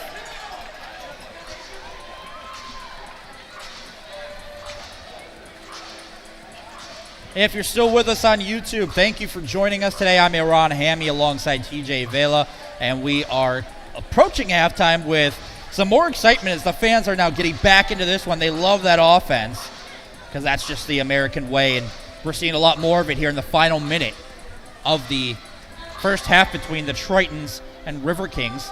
And there was a scoreboard error. I thought it was a 2-point conversion and not a 3. It is 15-14 Tritons. Everyone's still learning, Iran. Everyone's still making sure that things are right here. But you're right. The low-scoring affair really took the fans out of it for a little bit. I mean, a lot of the old-school type of fans love defensive contests, but in today's day and age, people love high-powered offense. They love scoring, and that's what you expect, especially in arena football.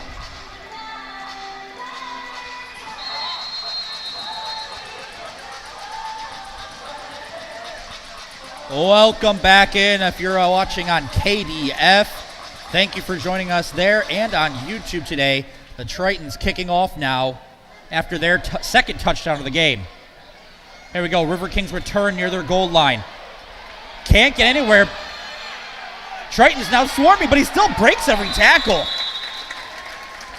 Won't let him get to the 15, and now there's just 11 seconds left in the half for the River Kings to try and do something. Yeah, that's the unfortunate thing there. If you're going to be doing all the dancing back there, trying to make something happen, you got to realize you're losing a lot more time. You're losing clock, and it's going to put your offense in a tough situation if you're expecting to score here on this drive. And TJ, I don't have a number 8 on my roster. Neither do I. I was looking through the website. I was looking through everything they sent us, and I do not see a number 8. And it appears the penalties from the previous drive will be enforced now. So an even taller task for Cedar Rapids. They're backing up to Cedar Rapids right now. 1,300 miles worth of unsportsmanlike penalties. Woof. Again, if you missed our pregame coverage, I cannot imagine being on the bus that long. The Cedar Rapids River Kings drove here from Iowa, and I mean, plenty of time to watch a lot of movies. They could have binge-watched a lot of series on Netflix. 11 seconds left. Reed comes back in at quarterback under center. Throws to a wide-open man at the 20, but taken down. Clock should stop. But timeout, River Kings as well. It looked like Johnson there, who made the catch, was way off sides, but it just wasn't called. But either way, first down for the River Kings, and Coach Clark calls timeout to stop the clock at 6 seconds. Yeah, you heard the fans clamoring for a flag there. I looked over at the official on the line, did not see him budge. But now all the Tritons need to do is hold the goal line. With 6 seconds, you got to think there's only time for one more play. If the River Kings are going to do anything, it'd have to be a short, quick pass and then call another timeout just to make it a little more manageable to get the ball into the end zone. For the Tritons defensively, it's very similar to those fourth down stops. Don't let anything get behind you. Guard the end zone and just make the tackle when you're called upon.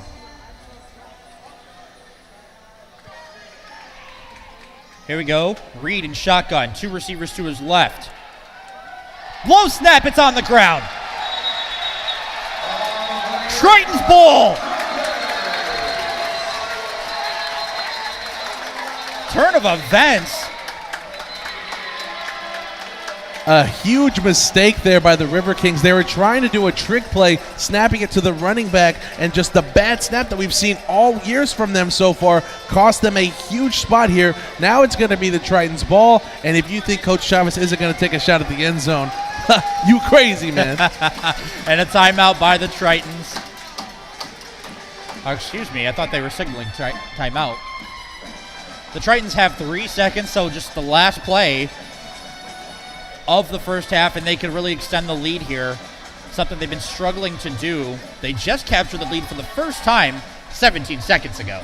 And this is huge because we don't get the ball back to start the second half. So if they're able to put the ball in the end zone here and score, it could be great momentum heading into the second half. Grimsley's here on the near side. Hunt, quick throw, high, too high. Too high for number 4, Quentin Williams. So that'll be our halftime score. The Tritons head into the break, leading by 15-14 in the defensive battle that we've seen so far. Stick with us after the break on KDF. We have much more action planned for you.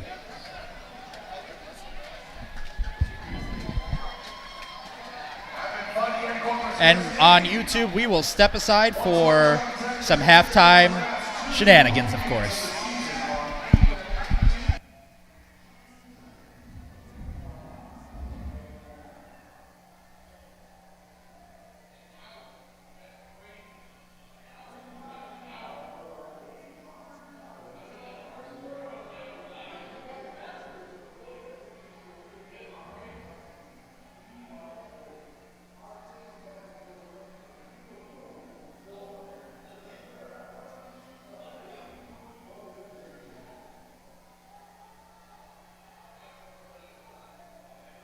Okay, and now kicking is,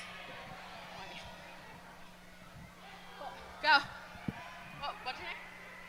What's your name? Derek? Now kicking is Derek.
All right, a big hand for our contestants in the Games Locker Challenge.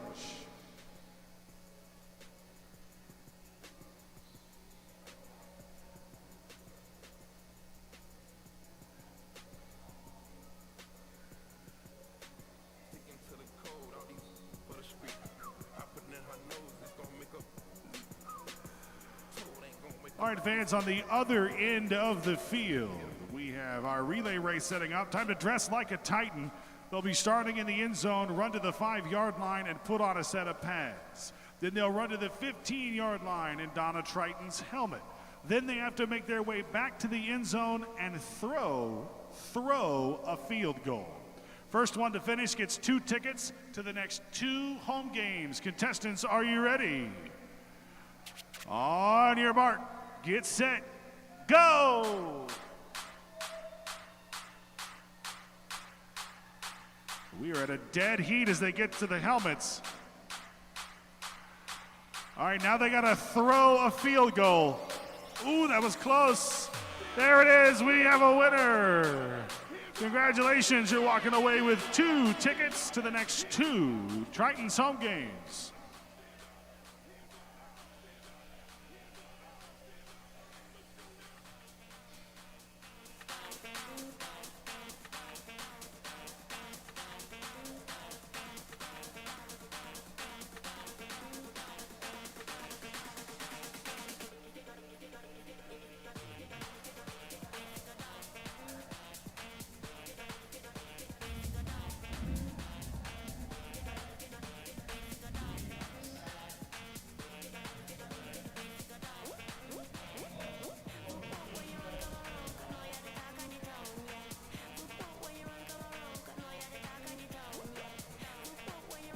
All right, fans, put your hands together for your Corpus Christi Sirens!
I can't begin to know, but then I know it's growing strong.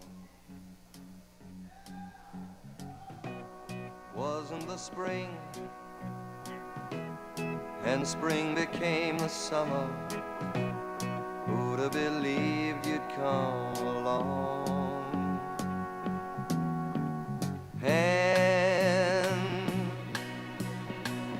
Touching hands, reaching out, touching me, touching you. Sweet Caroline, good times never seem so good. I've been inclined to believe there never was, but now I look at the night and it don't seem so lonely. We fill it up with only 2. And when I hurt, hurting runs off my shoulders. How can I hurt when holding you? Warm, touching warm, reaching out, touching me, touching you. Caroline, the times never seem so good. I've been inclined to believe they never would. Oh, no,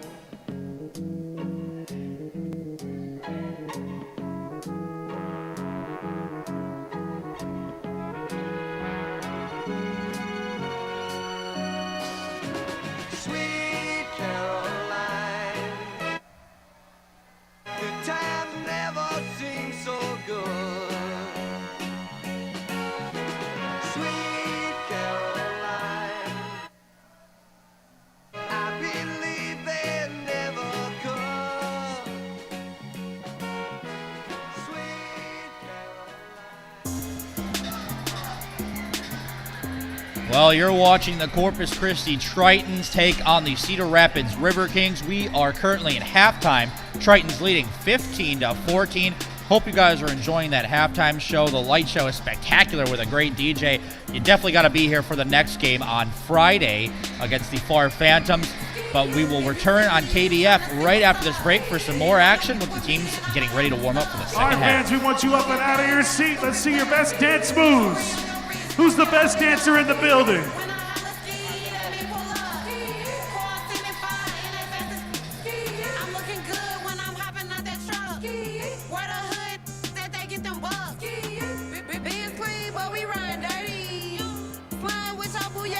Okay, I don't know if it counts if you're sitting in your seat, though.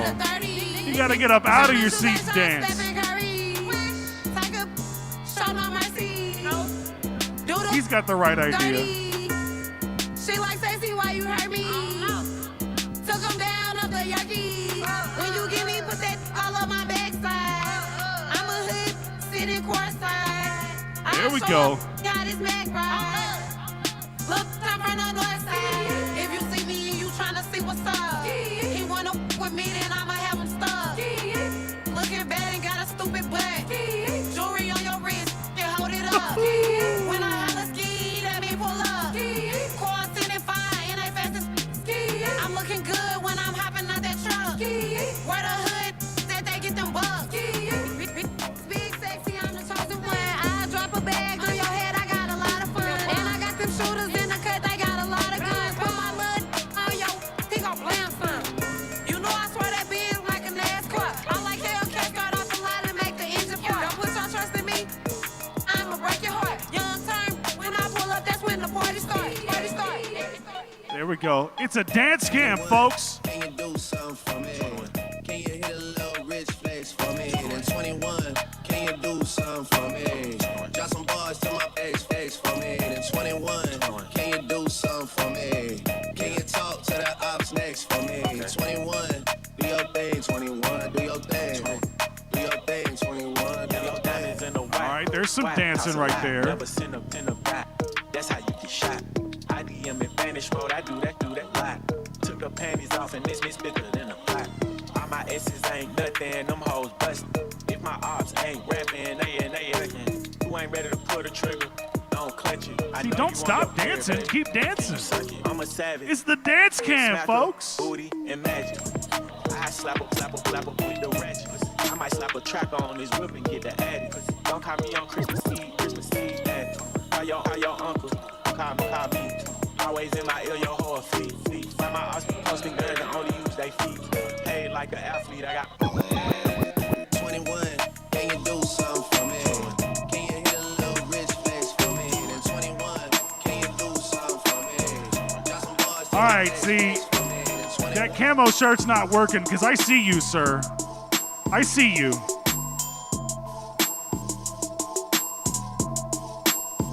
That's what I'm talking about. Real, say that a lot. You can tell how I talk and the way that I rock. I'm a straight shooter, no sugar coat, no booger sugar. Never had a nose full of.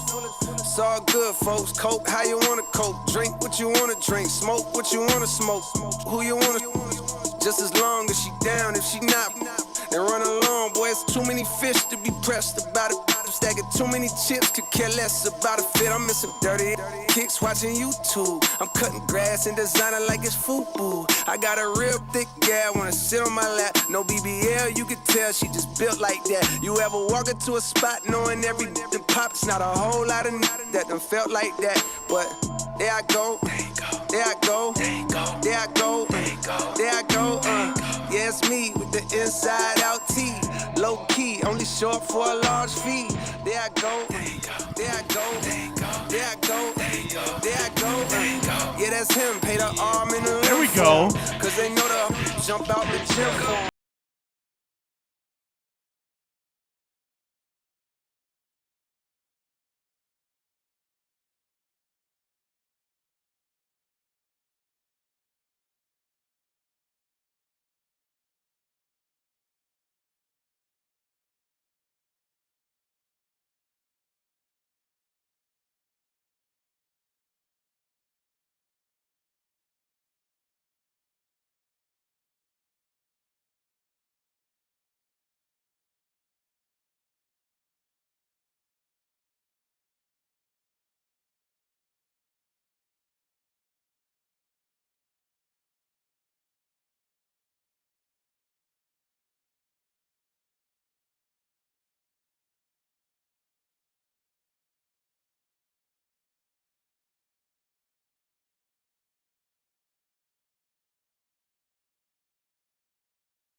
Well, coming from the Midwest, I always have to ask, I don't know what a Hoosier is either.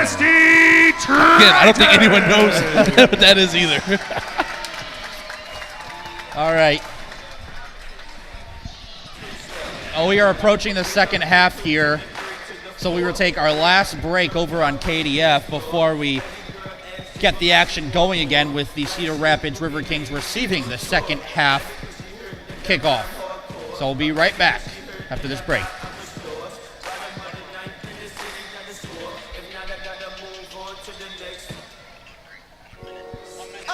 All right, and thank you to everyone behind the scenes making this happen today. There's a lot of moving parts. I know you just hear me and TJ, but this does not happen without many, many other people. And thank you to all the photographers we have out there filming the game and operations. And shout out to my DJ, man. I love this guy. Honestly, I may have seen him at Flanagan's last night. If we're being real. He may have been the guy there. Well, if you are paying attention on YouTube, there are a couple streams, so we are monitoring those comments as well. And it seems the Columbus Lions are tuning in today to get a little scouting report on some upcoming games. The Tritons won't play the Lions until the end of the season, but it's never too early to start getting ready for a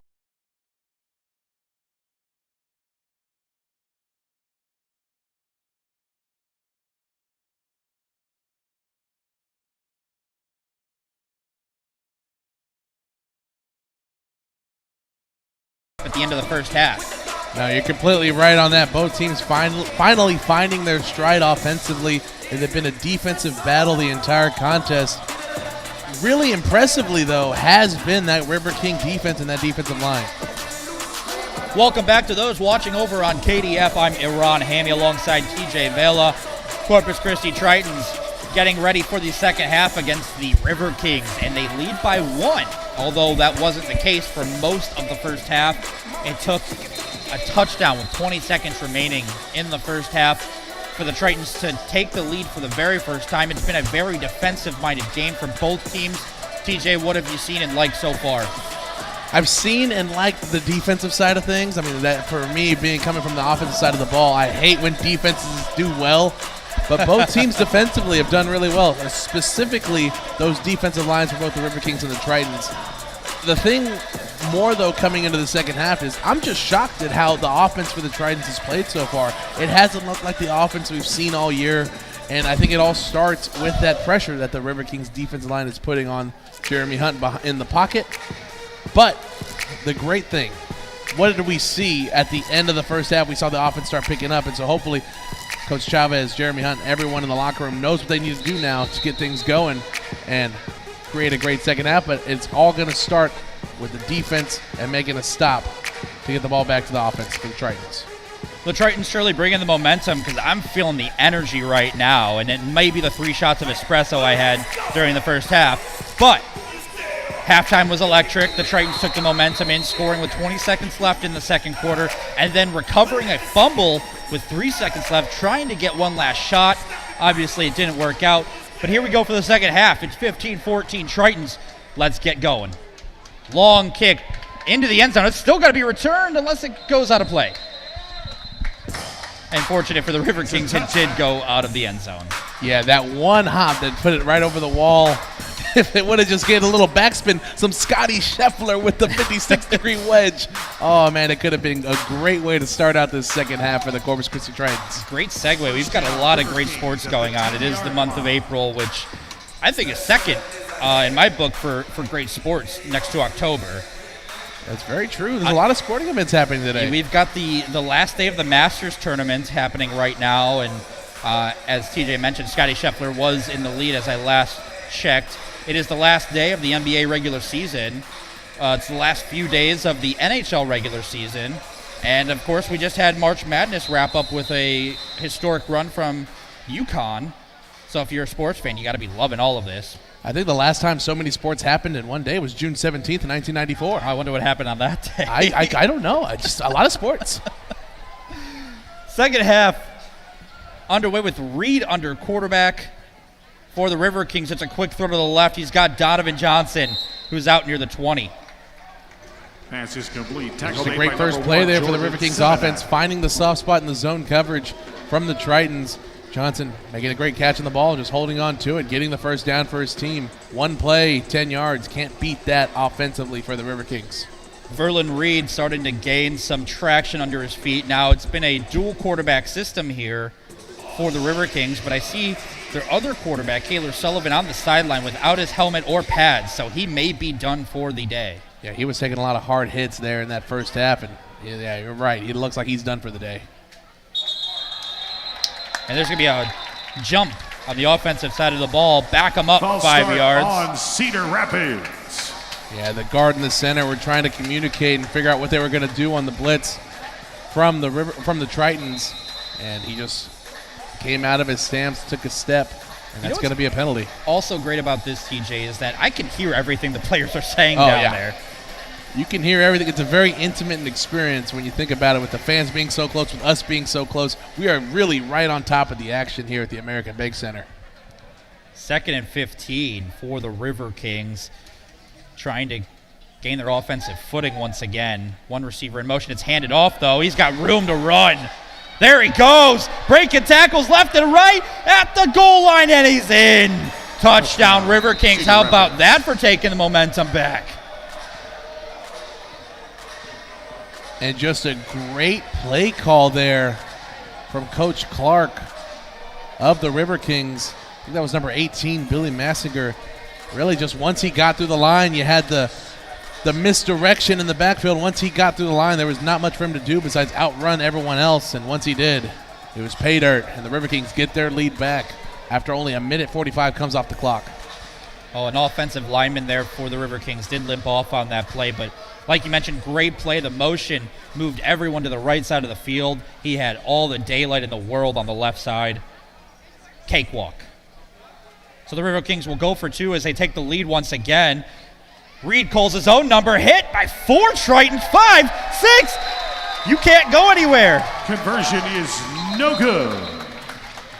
And that's something right there the Tritons pride themselves on, gang tackling. Once you get your first guy there, hold him up, let everyone else come through, make a play on it. We saw it right there. Huge stop to not let that 2-point conversion get through. And now only down 5 with 13 minutes, 15 seconds left. It's 20-15. Tritons ball after we take a quick break over on KDF. Again, thank you all for joining us. If you're watching on YouTube today across the country, wherever you may be, I know a lot of arena football fans out there, or if you're just some competition across the AIF scouting your next opponent, the Tritons and River Kings.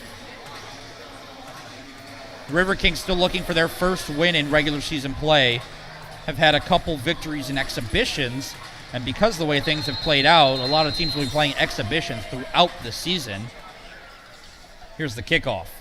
This one's a little bit more lofted and caught around the 8-yard line for King. He's got room. Oh, and brought down at midfield. If he breaks that tackle, he's gone. Literally one tackle. All he had to do was break, but nope. Number 7, Donovan Johnson there with the shoestring tackle, bringing King down. But it's going to be great field position to start for the Tritons.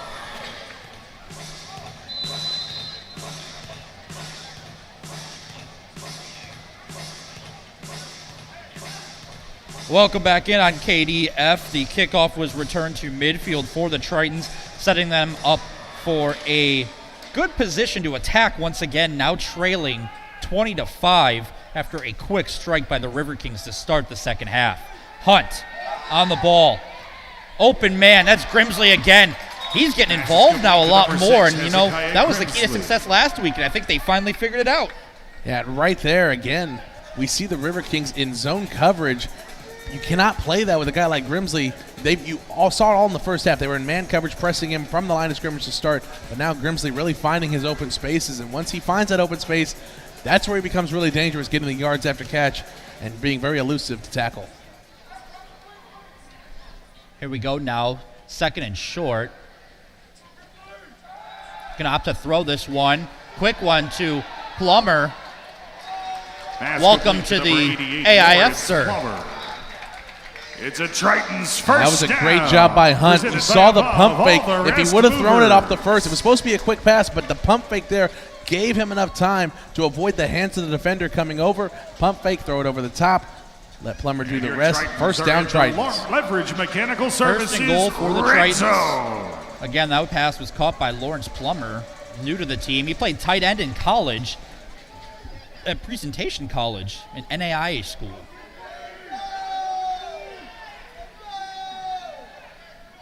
Tritons cruising here.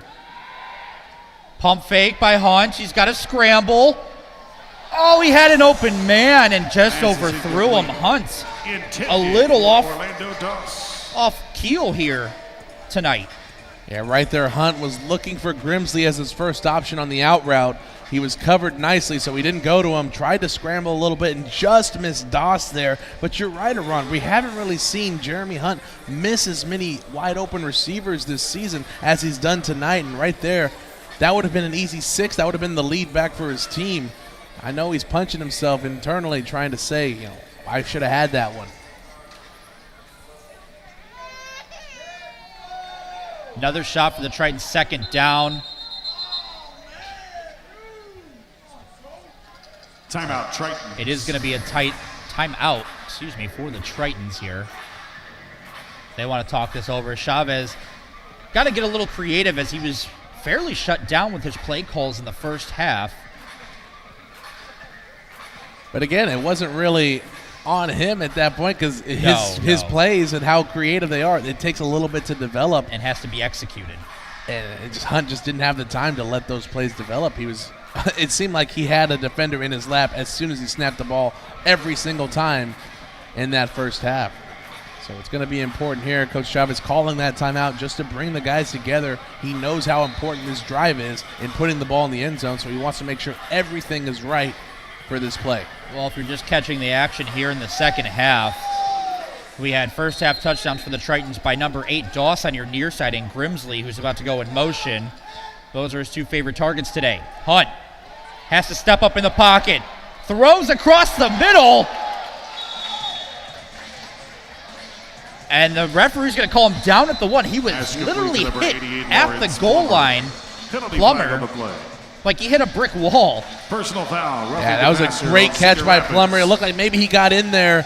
You see the flag come in late. It's going to be roughing the passer, so we'll see what Coach Chavez wants to do. He'll probably accept that just so we can put the ball closer and get a fresh set of downs. But, yeah, great job by Plummer there, securing that even with the big hit. Great awareness by Hunt as he approached the line of scrimmage to release that. Very dangerous throwing over the middle. Across his body. Will we see a tush push here, Iran? You love to see it, and there it is. Touchdown, Tritons. Touchdown, Tritons. Well, number 3, for a slow first half, Jeremy we've seen 2 touchdowns Hunt. here on the first 2 drives of the second half. Yeah, I think the main point of both the conversations in both locker rooms is brought to you by offense. We Chick-fil-A need to get things going and get Saratoga. things going quick. Both teams scoring on their first drive. Here for the Tritons off the tush push. We saw them do it on a 4th and 1 earlier. We knew that Coach Chavez loves running it up the middle with his big body quarterback. Now, that touchdown gives the Tritons a 1-point lead. And hopefully here, with this 2-point conversion, we can put it into 3. Going for 2 here, as TJ mentioned. All receivers to Hunt's left with 1 running back in the backfield. He drops back. Over the top. Caught by Doss at the very top of the route.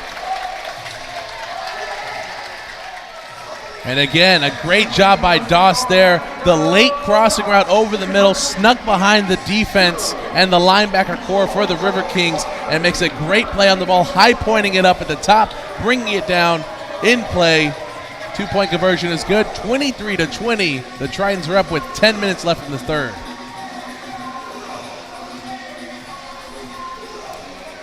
Tritons finding their groove now in the third quarter. Fans are loving it. I'm seeing some kids up out of their seats loving it. Maybe they're just loving the DJ. I think it's a combination of both. You love the vibes the DJs are curating. You love what you're seeing out in the field. So it's hard not to dance. Hey, Corpus Christi loves dancing, Iran. I know you ain't from here, but Corpus Christi loves going. I've seen the dance scene a little bit around here. I may be busting a move up here in the booth. I hope you are. You and Richard. It's a great environment here at the American Bank Center. As I love to mention, what other stadium is on the water in the AIF? You walk right out the doors of the American Bank Center. You've got the beach. And it's an onside kick. Didn't quite go far enough. I don't believe so. And we saw that last week against Amarillo. Coach Chavez loves the element of surprises. He started off that game with an onside kick that we were able to recover, but right there, Lund not able to get that across the 10-yard mark, and now it'll be great field position for the River Kings. As the fan in front of me just spilled their popcorn, I'm a little surprised as well. Man, that's a $10 popcorn right there. I don't know why you're spilling that. So Coach Chavez's high-risk, high-reward moment is spoiled.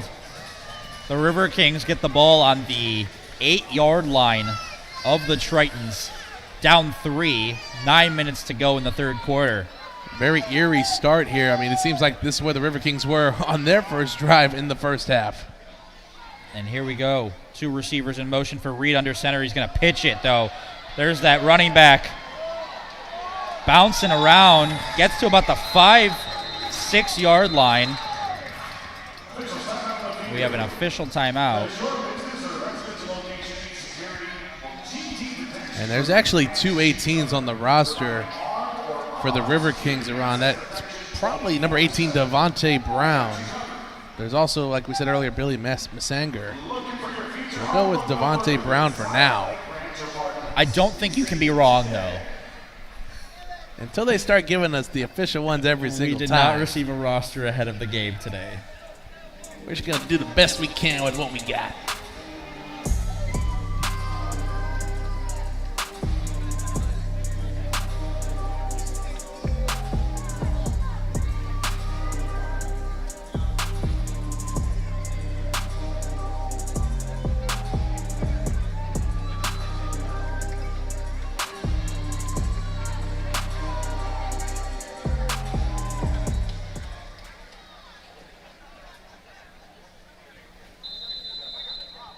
Going to be second down and goal for the River Kings.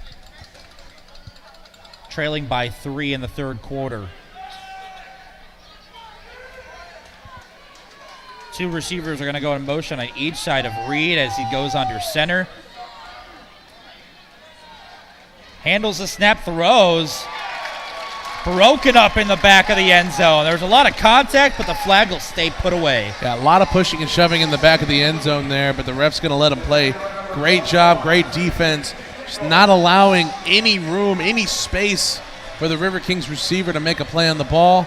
And now another third down play for the River Kings. So while the River Kings have had their success in the secondary this game, there's been a lot of success for the Tritons as well back there, especially without their number one guy, Deron Maxwell, who was suspended for punching a player in the last game. Reed hands off. Jukes, and it's loose in the end zone.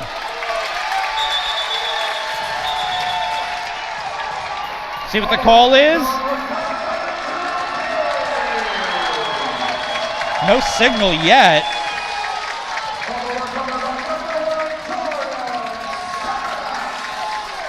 And it looks like it's going to be Tritons football the way everyone's pointing at this big screen. But here in this league, there is no type of there is no replay review, so it's looking like Tritons ball. They have not made a signal at all. But they're moving the ball like it's the Tritons ball. The way the sticks are moving, it looks like it's going to be Tritons ball. And so right there, you saw Devontae Brown, the running back, reach out for the end zone. That's what they don't want you to do in that type of situation. Don't reach out, especially with one hand, because you're going to lose the ball more often than not. And there, Brown fumbles into the end zone. The Tritons get the ball touchback. And now, opportunity here to increase our lead. And he's a big boy. He didn't have to reach. I think he was close enough to the end zone that he might have been able to fall in, but nonetheless, the Tritons coming up with a big defensive play. Hunt's going to throw now to his left, and whoa, there he goes.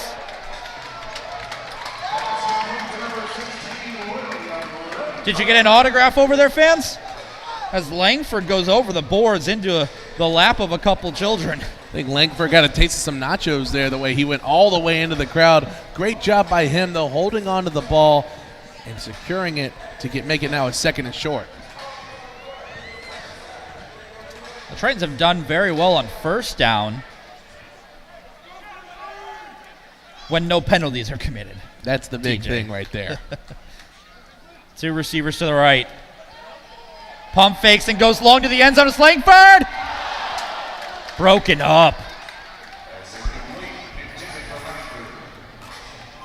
Good throw from Hunt there. Just great coverage by the River Kings deep. You thought maybe Langford was going to be able to pull it in, but that was not the case. But because of that great first down play, it sets them up with the third and short here. I'm assuming we're going to get a quick run play here just to get the first down and reset the sticks. Well, we do see Josiah King in there, the local product of Corpus Christi, right behind Hunt. And there's another little tush push for the first down. First down, moving the sticks for the Tritons over their own 20-yard line as the clock ticks under 6 minutes left in the third quarter. But that's why that first down play is so important, because it sets you up to have a deep pass just like we saw earlier. If you don't get it, you just run the quick run there, get the first down, and now you have a fresh set of downs to work with. Seeing a lot of excitement in this second half, and can't help but notice all the options you have here at the American Bank Center, TJ. I mean, we've got fans in the stands right beside us. We've got people sitting in the end zone. We've got suites available. Don't be giving them too many options. They're going to have people up here with us sooner or later. We've got our guy Richie Perez here. That's all we need. All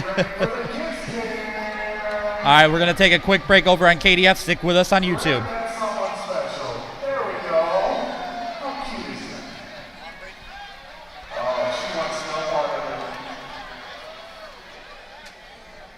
We've got the good old-fashioned kiss cam going around the stadium here at the American Bank Center.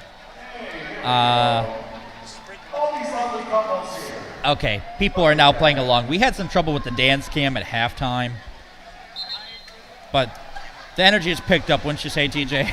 It's a very lovey-dovey environment now, Ron. Because people love what they're seeing on the field from the Tritons. I mean, you were complimenting the Tritons mascot quite a bit earlier. Hey, that's a sexy mascot right there. He is amazing. Oh, we're back in play with Hunt on the ball. He's got to scramble. Gets wrapped up behind the line. Thought he was going to get away for just a moment, but he kept his eyes downfield, and two linemen were able to get around his legs. Yeah, right there, Malik Allen again was the one person that didn't allow Hunt to get away free. Had Hunt been able to escape Allen's arms, he would have had so much room to work with, so much space to run. He would have easily gotten the first and maybe even more. It's going to be second down for the Tritons.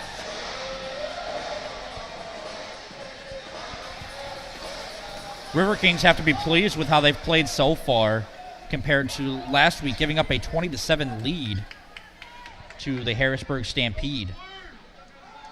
A little pitch to King.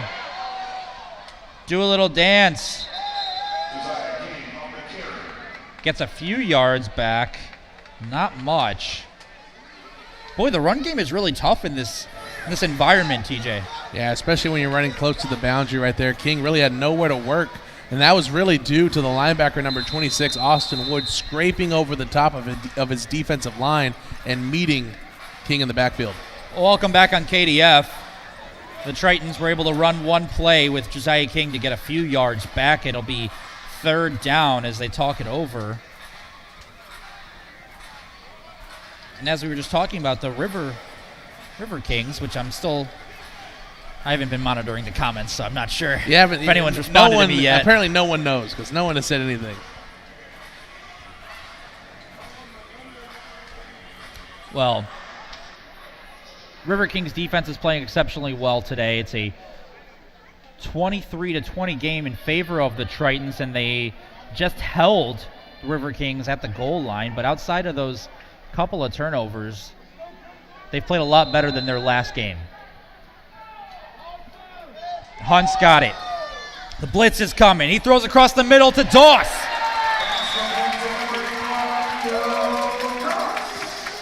Look at that celebration. I love when they show their emotions. That's the best part of playing professional sports, is being able to show your emotions like that, and why wouldn't you? A great catch by Doss there, a slant right over the middle. Defense played it well, but Doss played it better, bringing that down. A huge first down for the Tritons as they inch closer to the end zone. And I should say appropriate emotions. We haven't talked about it a lot, but emotions got out of control against the Amarillo Venom, which led to a suspension and ejection that game.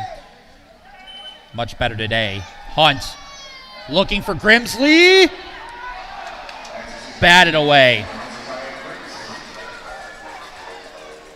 And Hunt, fortunate there that one was not picked off, just off the hands of the River King defender. You'd like to see Grimsley there try and turn into a defender and get that ball away from the defense. But luckily for the Tritons, they're going to have another shot here to the end zone. Second down. Grimsley has gotten more involved late in the second quarter into the third quarter. He was nowhere to be found. Maybe he was getting his dance lessons on because that's how he was able to score the Tritons' second touchdown. Hunt pressured, releases, and just, I think I cursed Grimsley. Hits him in the chest and falls to the ground. Yeah, incomplete. A pass that was just a little bit behind him. Tried to just let that one fall into his hands off the chest. And Grimsley says that one's on him, and it is. It's now third down for the Tritons. The River Kings have done well to mix up their pressure. Many times we see just the 3 linemen rush, and they've mixed in that linebacker blitz every now and then. Only 1 linebacker is allowed to blitz during the play until the player with the ball has left the pocket.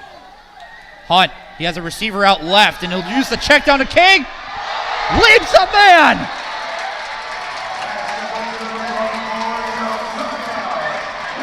How you like me now?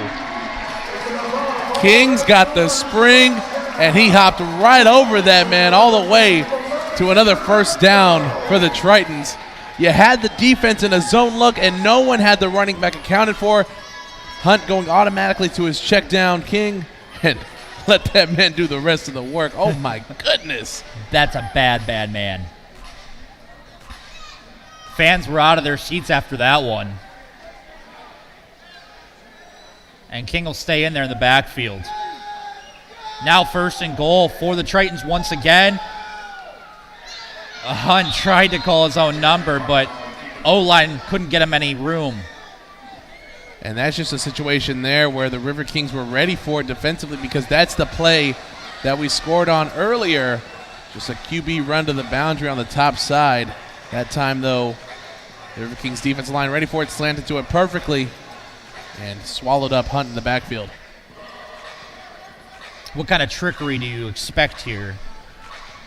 It's got to involve Grimsley in some way. How about a good old-fashioned catch and pitch? Offensive lineman touchdown? Yeah. Oh, you're right. We haven't seen that yet. He's got time. There's a man in the end zone.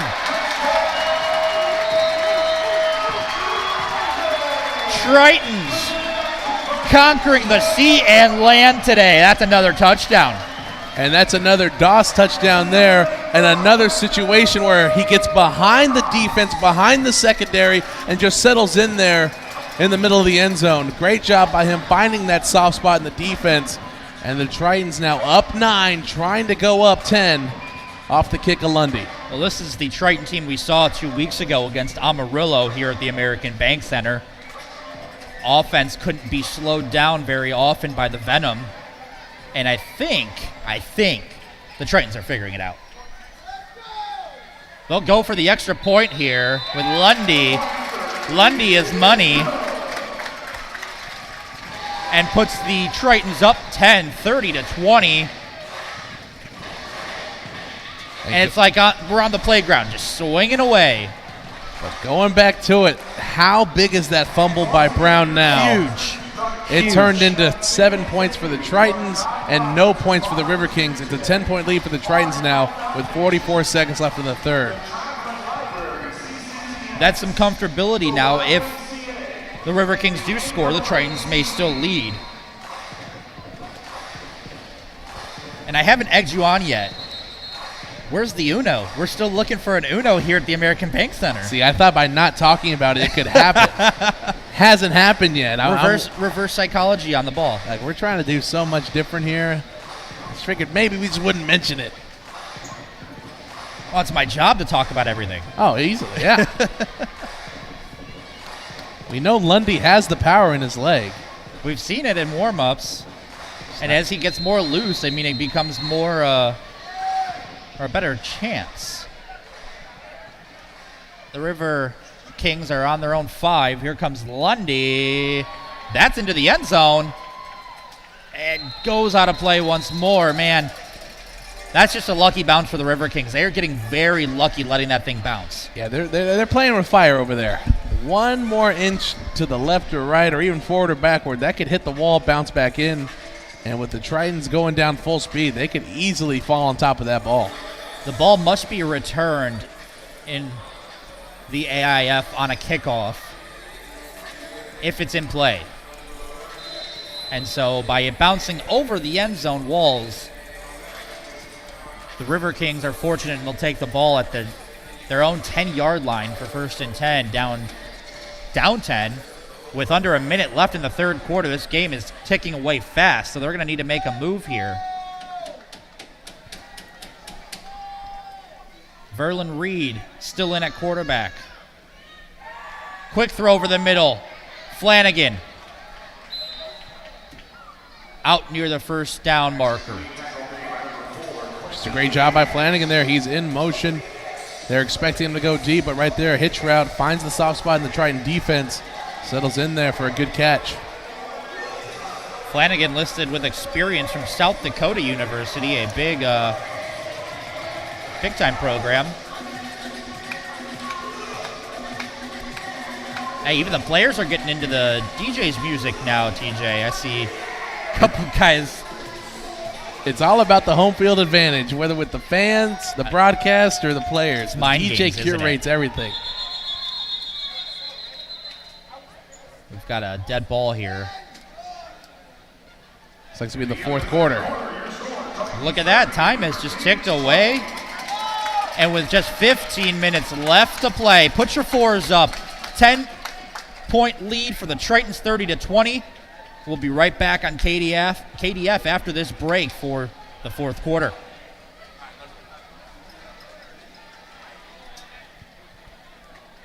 The fours are up, TJ. Reminds me of Mac Brown and those early 2000s Texas teams. That's where it really got popular. Put your fours up, put your horns up, and go win a national championship. Well, it's an exciting time for football fans because we obviously have arena football all summer long. We have summer college ball, spring college ball taking place right now.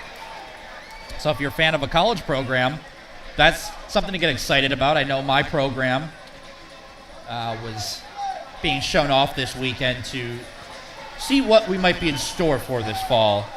I don't know why they're showing your program. Terrible program. Of course, TJ would never say anything bad about The Ohio State University. Never. As a UT fan, I would love to see you guys in the national championship. One day. One day. Hey, welcome back on KDF. It is the fourth quarter. 15 minutes left to play. Reed. River Kings over the middle. It's Donovan Johnson picking it up. Big time play. Fun fact, Donovan Johnson and I grew up in the same hometown. So he's out there in Ohio as well? Yeah, he went to Brush High School, and I grew up in South Euclid, Ohio. Wow. Small world. Look at y'all doing big things. Well, you want to hear of its smaller world. Verlin Reed, the quarterback, we were at The Ohio State University at the same time. Wow. Verlin Reed came in, was a quarterback in high school and converted to wide receiver. We'll get back to that after this play. Reed scrambles. He's going to trip him over his own lineman before the line of scrimmage. Yeah, the Tritons got lucky there because Reed had a great clear path, but just tripped on the foot of his offensive lineman to go down. And it's unfortunate for them because, like I said, they had the path to get to the first down marker. Going to be second down for the River Kings at the 21-yard line of the Tritons. And back to Reed, he was a quarterback in in high school and converted to wide receiver when he came to Ohio State. And he happened to be there during that tumultuous year when Jim Tressel left the program and they were in between coaches. So succeeded a little bit at wide receiver, but when Urban Meyer came in, it was a different story. Reed hands it off. Big run. Touchdown, River Kings. Boy, they know how to run the ball in this league. Yeah, it's not something you typically see here in the American Indoor Football League. It's just running the ball at will like that. Right now, the Tritons' defense not able to stop the run. There's some big holes in that defensive line who we talked about. Had some spots missing earlier after roster cuts were made. But right there, just the speed of the running back gets in the end zone. Well, cuts give it this up Triton lead. to Coach Darren Clark. With his scheme, he's been moving linebackers and DBs out of position all afternoon long, causing chaos that opens up that run game. It's all about the misdirection. Everyone on the defensive side of the ball has an assignment, whether you're a defensive lineman trying not to let the offensive lineman get to the linebackers watching the linemen, or anything like that. As delay a game here on the River Kings will push them back. Well, that's just inexcusable there. You trying to get yourself back into this game and make the 2-point conversion harder now. Down 4. It's kind of important. They got to get this point here.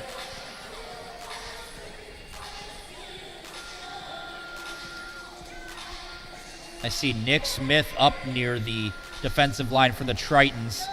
He knows how to cause havoc in the backfield. He will be the one blitzing.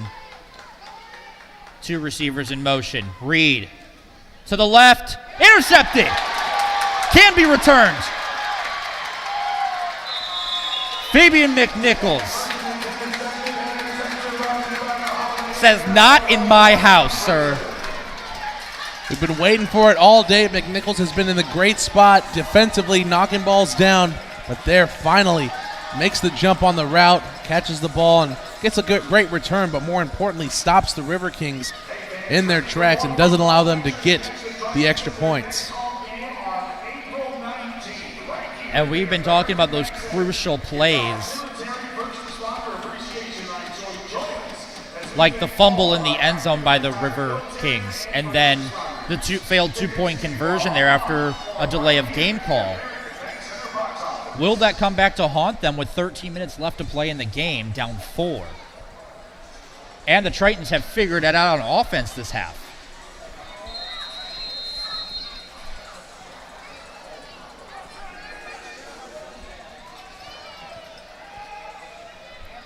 TJ, I don't even have a number for the kicker. Neither do I. I didn't want to say it, but either way, the kick is off and caught around the 5. Doss get plowed into the wall around the 17-18 yard line. Things are getting a little chippy down there now. Who's going to blink first? The players realize it's a close game, high-intensity environment there on the field, and they know what's at stake here. As we get closer and closer in all these contests, we start talking about playoff implications, start talking about seeding and everything. Like, these are some of these important games where, however it plays out, this is going to shape it. And the Tritons would like to keep up with the Columbus Lions, who seem unstoppable at this point. Flags down, throws good to Doss on the right side. We'll see what the call is. The Columbus Lions have only played the Amarillo Venom so far, but both them and the Tritons are atop the leaderboard right now. Speaking of leaderboard, we do have the Masters still going. And it's going to be against the River Kings there. So we'll likely see Coach Chavez accept that just because it'll still be first down. And so they'll get 5 out of that one.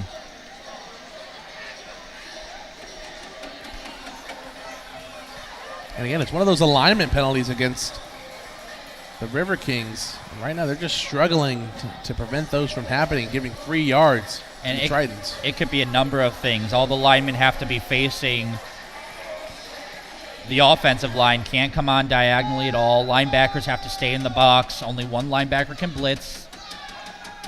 Here's Hunt with pressure. Goes long. He's got Grimsley. Caught!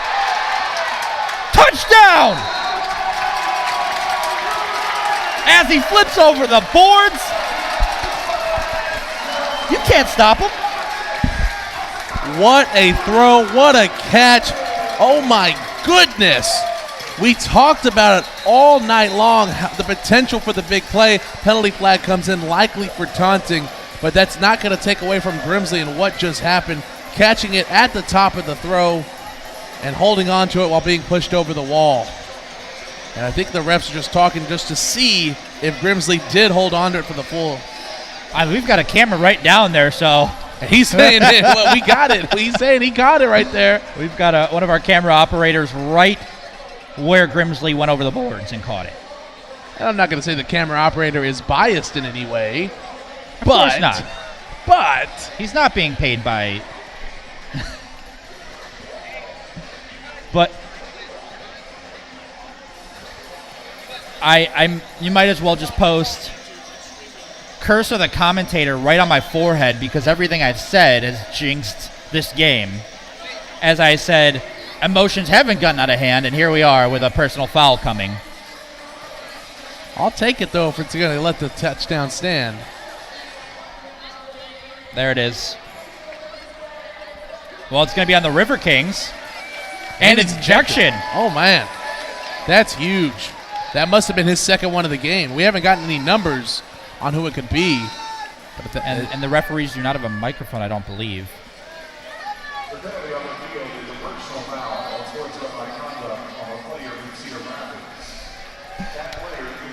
Even our PA announcer is unfamiliar, but that's going to cause an eruption in the arena as Cedar Rapids lose one of their defensive players. Yeah, the Corpus Christi faithful love the sound of that. They're waving goodbye to the Cedar Rapids player, as our PA announcer so elegantly put it. Well, TJ, we are 2 for 2 on games with ejections. Maybe we're the issue. As Taylor Swift likes to tell me, I'm the problem. It's me. So I've had many exes tell me I was the issue. No comment. Not going to say that they're right. Well, the referees are still trying to figure this one out, but the Tritons have extended their lead back to 10 right now as they are waiting to attempt the 2-point conversion. Hunt still on the field. No sign of Lundy to kick this one. He's on the field, but up against the boards. Yeah, in this situation, you have a 10-point lead. You might as well go for the 2-point conversion just to make this one a little bit more out of reach. I think the conversation more so stems from where Coach Chavez wants to use the unsportsmanlike penalty, if he wants to do it here on the ensuing kickoff.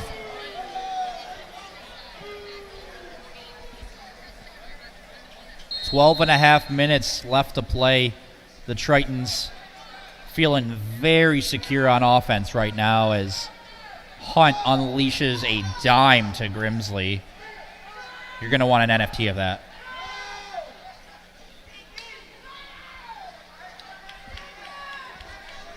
Oh, here we go. We've got it figured it out. Hunt under center. Quick throw to the back corner. Nearly intercepted, but hits the ground. And it looks like we might have another formation penalty against the River Kings.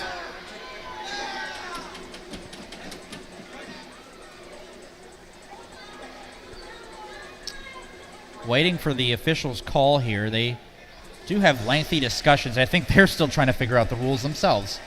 I think they just want to be sure they get it right, especially knowing how intense this game has been, how much both teams are in it to win it. They want to be sure that they're playing their A game too. And make sure we're here for all 3 hours of the game. Yeah, we got to get our money's worth. And the flag's going to be picked up. It's going to be no good. And the Tritons are very confused. And the head referee is telling everyone, get out of here. Go to the special teams unit on the field. Every Triton just made the great old emoji with the arms out. I'm well aware of that one. Just the what are we doing? Meanwhile, we're going to go to a break over on KDF as things get sorted out here. You're watching the Corpus Christi Tritons versus the Cedar Rapids River Kings. We'll be right back.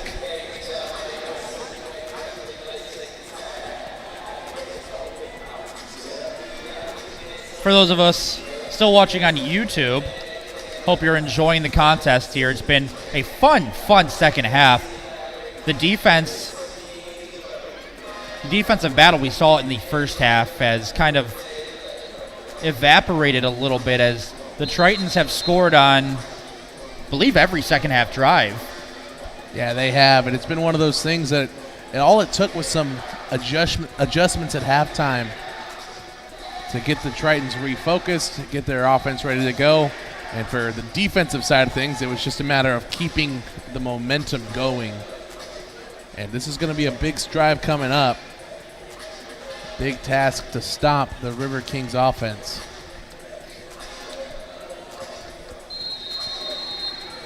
Still got a good crowd out here for 12 and a half minutes left of action. Again, a running clock until we hit that 1 minute warning. Welcome back on KDF as the kickoff comes from Lundy to the River Kings. This one's a little bit shorter, caught inside the 5. Taken out by the River Kings. No one's touched him. It's all Lundy. And he just got truck sticked. And he is down. That's a touchdown saving tackle. Talk about sacrificing your body for your team. Lundy doing so right there. Making the play on the ball, but he is down and he is hurt pretty badly, it looks like. The River Kings just straight downhill run. Full force. Bravery at its finest, but he'll need some time to recover there. Tremont Bright just barreling his way through. He found the seam and took it. Again, Lundy sacrificing himself. It looked like maybe his shoulder or something to the other. Well, we can take a look back at what the Tritons have done this game in the first half. Touchdowns by Dawson Grimsley from Hunt. And then again, each catch another touchdown in the second half, as well as Hunt taking one in himself. What do you think it is, TJ, that the Tritons have figured out against this River Kings defense that had stifled them in the first half?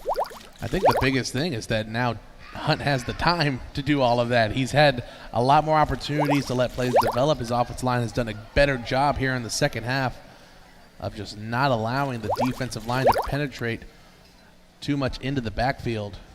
And it's allowed all of this to happen, all of what we're talking about. Hunt playing better, Grimsley to make better, all these great catches. And that's been the main thing, just giving our athletes time to do what they do best. Well, now's a good opportunity as Lundy is going to be helped up to his feet. And a round of applause.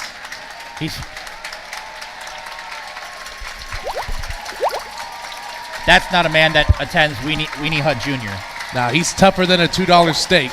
And he's still hyped. He's getting the crowd into it. Oh, he's getting me into it. Oh, my gosh. That's good because I don't know who would be kicking if he was out of the game. That was the big thing I was going to mention. If he's out, we could be in trouble. On April 19th, so this coming Friday, the Tritons are back in action. It won't be a league game. It'll be against another Texas team, Far Phantoms. And for the Iowa fans, that's P-H-A-R-R. Yeah, I had to learn that too, coming from the Midwest. Don't worry, guys. Not F-A-R. Well, it's okay. Like, in Western Ohio, a lot of town names are pronounced different than they are spelled. We have locations all over South Texas. In fact,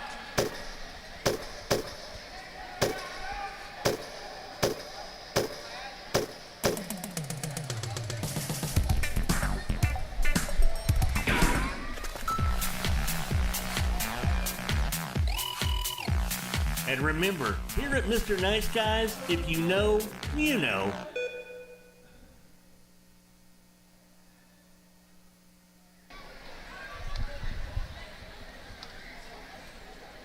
Appreciate all the ads that we've had here today and all the supporters of the Corpus Christi Tritons.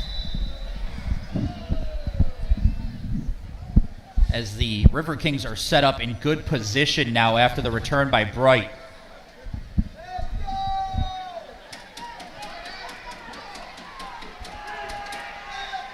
Reed's in the shotgun. 2 receivers to his right in motion. Handed off. Quickly swallowed up. This time, it's Jason Simon. Haven't called his name too much today. And Coach Clark sticking with what's working. It's the run game so far. Going to Bright there, bringing in Brown now into the backfield. He's going with the bigger option at running back to try and put this one into the end zone. The 2 second-half touchdowns have come on long runs by the River Kings. Down 10 here on the Tritons 5. Second down. Kept by Reed, and he will waltz right in. Everyone's dancing today. Reed put 6 on the board for the River Kings, and they're still within striking distance.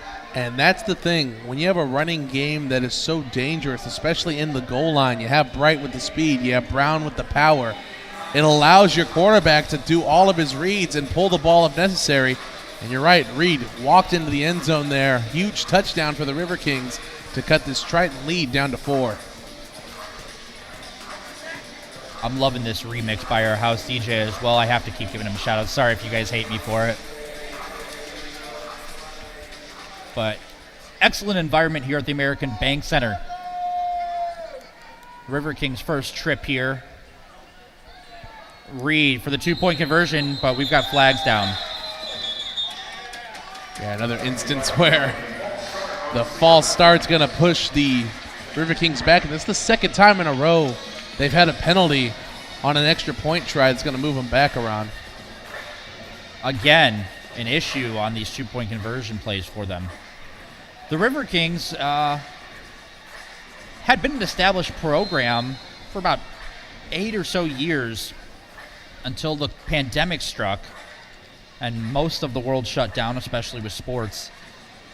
And they have started back up here to join the AIF this year as one of the inaugural teams. But the people of Cedar Rapids are happy to have another pro team back in their backyard. Reed's got to drop back and throw it. It's intercepted again in the end zone. I'll take that, says Jordan Seminat. Just another example of a great defensive work, especially in the secondary, not allowing anywhere for these receivers to go, and another interception on another 2-point try. Yeah, the pressure really got to Reed there as he was falling back about 5 or 10 yards before throwing and threw off his back foot. And they've brought the gun show in here. Wow.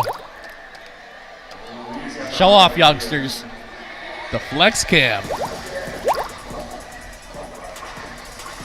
Without that 2-point conversion, it's still a 4-point game for the Tritons, leading 36-32. And the scoring's coming in bunches now because we've barely ticked off any time from the Tritons' last touchdown. And it all starts with the returns, honestly. 2 great returns for both teams and put them in great field position offensively. And we'll see here how the Tritons can respond.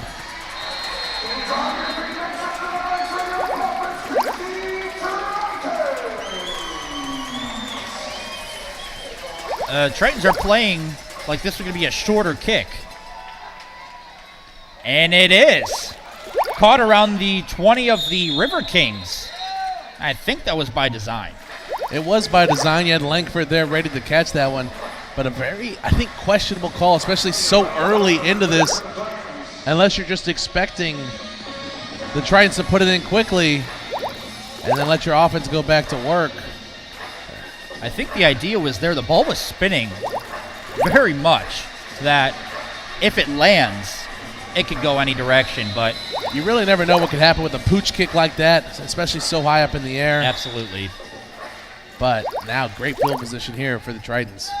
Set up at the 15-yard line of the River Kings. All 3 receivers to the right for Hunt. Steps up in the pocket, and he's hit. Boy, he didn't feel that one coming. It just came out of nowhere for him. Now coming up on the blind side there was big number 99, Ricky Neal Jr. And just nowhere for Hunt to go with that one. He thought he was going to be able to step up in the pocket, but not able to do so there as the pressure got to him. At 300 pounds, I would not want to be hit by anyone of his stature.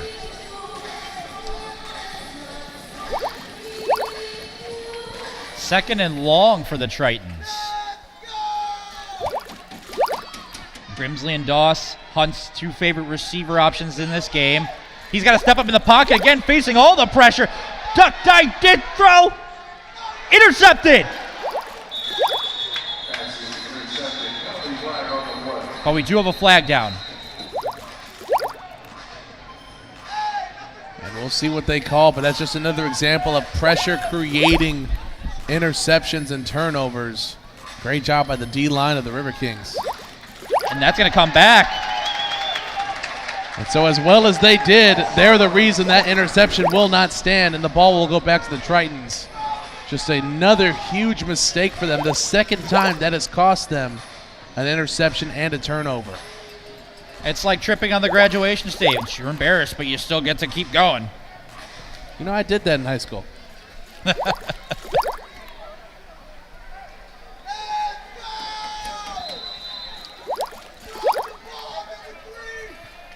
Well, one fan is very adamant about the Tritons throwing the ball here, as Hunt's about to do. Pump fakes, scrambles right.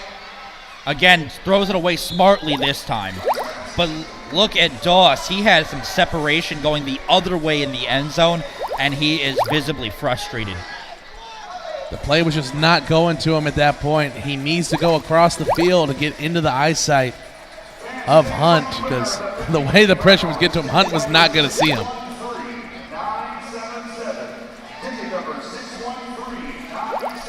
Some raffle winner is about to be very happy.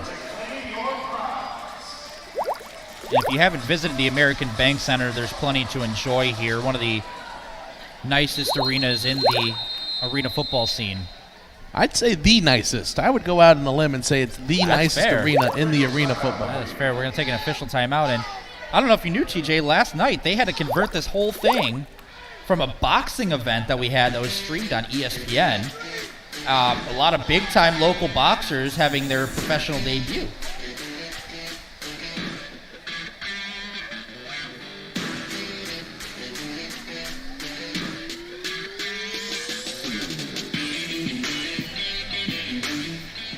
Citizens very good at providing the right people for the right projects. Their turnaround teams very, very well and very prepared and organized and execute very, very well. Basically, they're a one-stop shop to be able to do everything, special NDT, baseline inspections. I trust them. They always provide what they tell me they're going to provide.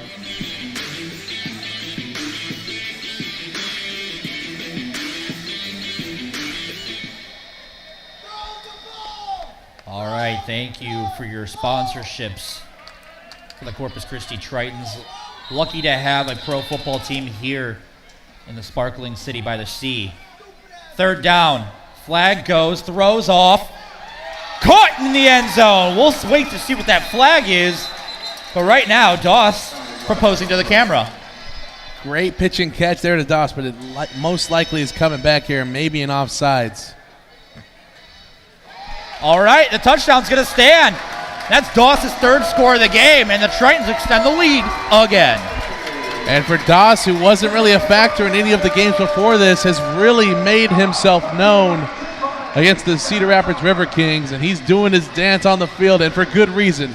Puts his team back up 10, now with an opportunity to extend the lead by 2.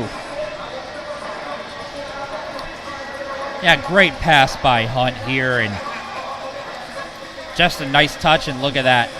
Doss giving the old marriage proposal to his cameraman.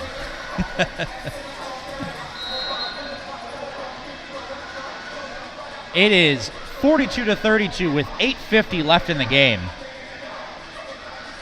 Bust the dance move, boys, because you are leading this game.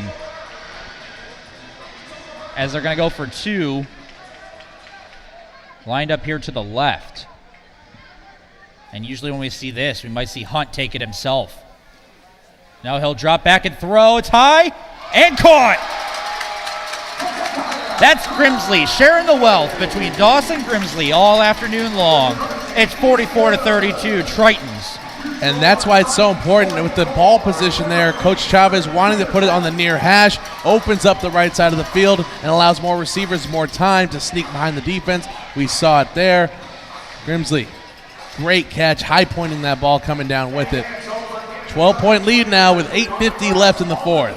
Yeah, this is appearing to be just like the River Kings' first game against Harrisburg. They jumped out to a lead, but could not hang on because of turnovers. Do not go over the dasher boards. If you want to get your autographs on the field, go to the hall.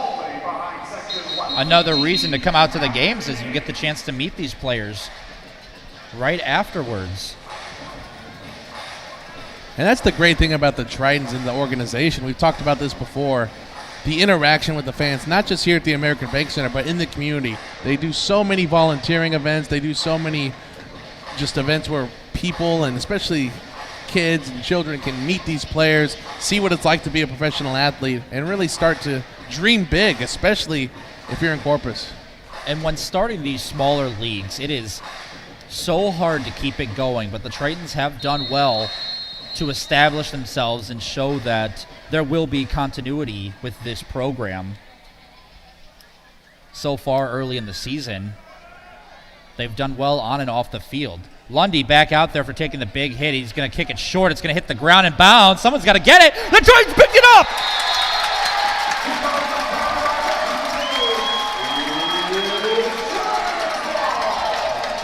Your voodoo happened again, Aron. You said it earlier when they kicked it to us. You never know what can happen on the pooch kick there. Lundy with his own pooch kick sticks it like Scheffler, rolls it back like Tiger, and then we scoop it up like Arnold Palmer, and it's going to be our ball heading into our side of the field. What a play by the Tritons.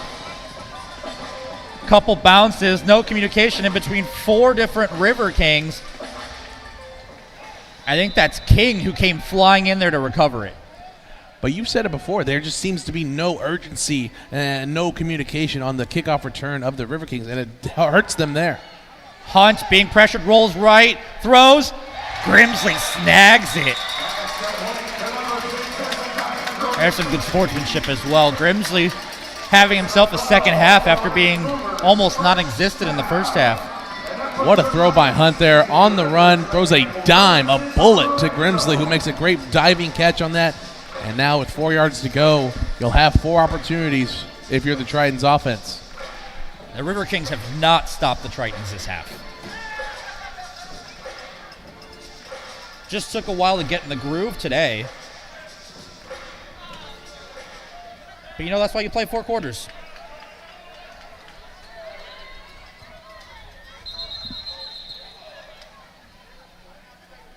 And we're going to have a timeout.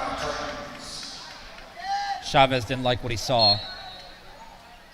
Yeah, Coach Chavez just wanted to call timeout there just to bring his guys back. Escaping rush hour for her There's a little huddle here by a couple of the River Kings on the near side. On Pazuki Tuesday. And here she is, sharing OMG, I'm engaged with her favorite friends over her favorite dishes. Yum. Congrats, Lauren. And here she is years later, remembering extraordinary times while creating new ones. Escape to extraordinary, only at BJ's Restaurant and Brewhouse.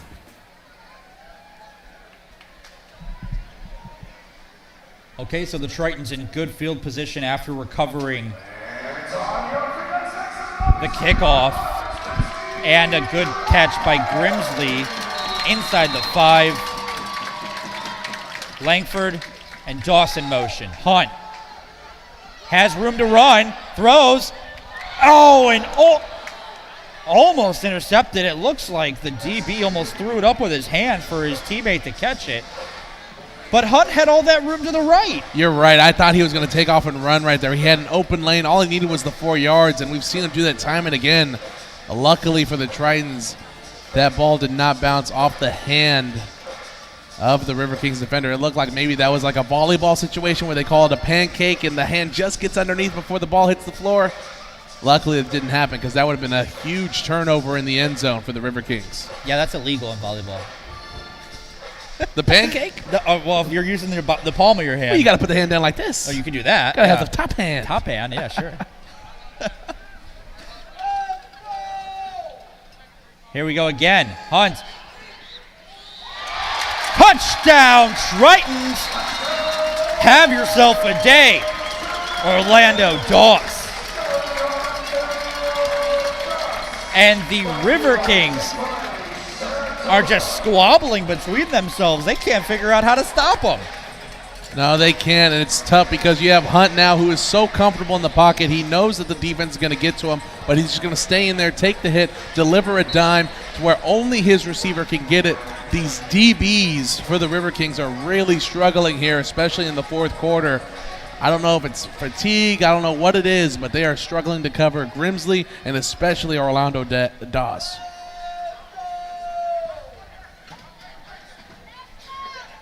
They're going to go for 2 here, keep it going. He's got plenty of time in the backfield. Now he's going to roll right. He still has nobody, but finds somebody. How in the world, TJ? Your guess is as good as mine. That's William Langford just making a catch, doing what he does best, separating himself from the defender, and a huge 2-point conversion there for your Tritons makes it a 20-point lead. And we're going to keep it right here as the Tritons have extended that lead now 52-32. Boy, did they blow the doors open on the American Bank Center. And it was really what this crowd needed. Everyone was quiet. Everyone really didn't know. An expanded arcade with games and prizes for everyone. The best birthday parties, go-karts and axe throwing, virtual reality and mini bowling, plus 2 all-new mega attractions. The lightning drop will thrill you to the core, and the Storm Chaser roller coaster has 360 degrees of fun. There's never been anything like this in Corpus Christi. Join the fun. Visit inthegamefuntrackers.com to learn more.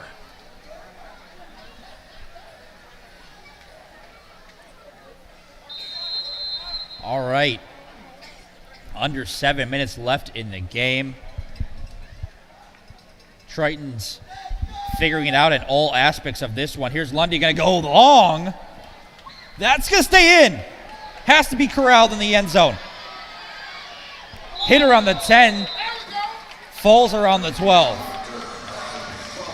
And right there, Bright just trying to do what he could with it. Got the ball off the ricochet from the wall. And that's what Lundy was going for, as we mentioned earlier. Just takes one little bounce. And he has a lot more confidence, too, after that pooch kick that was recovered. And the 50-50 raffle winner not collecting their prize yet. Hey, I'm about to show up with a ticket that says that number.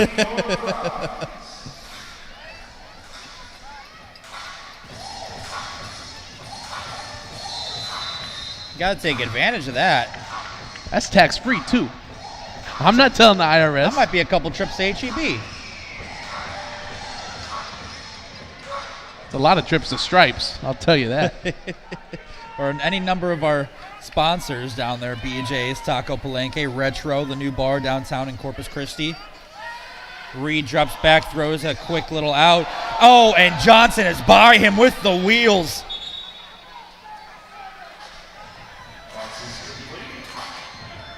And that's just a case there where Johnson just out-athleted another man. A nice juke move right there, and that's the risky play when you play man coverage in that type of situation.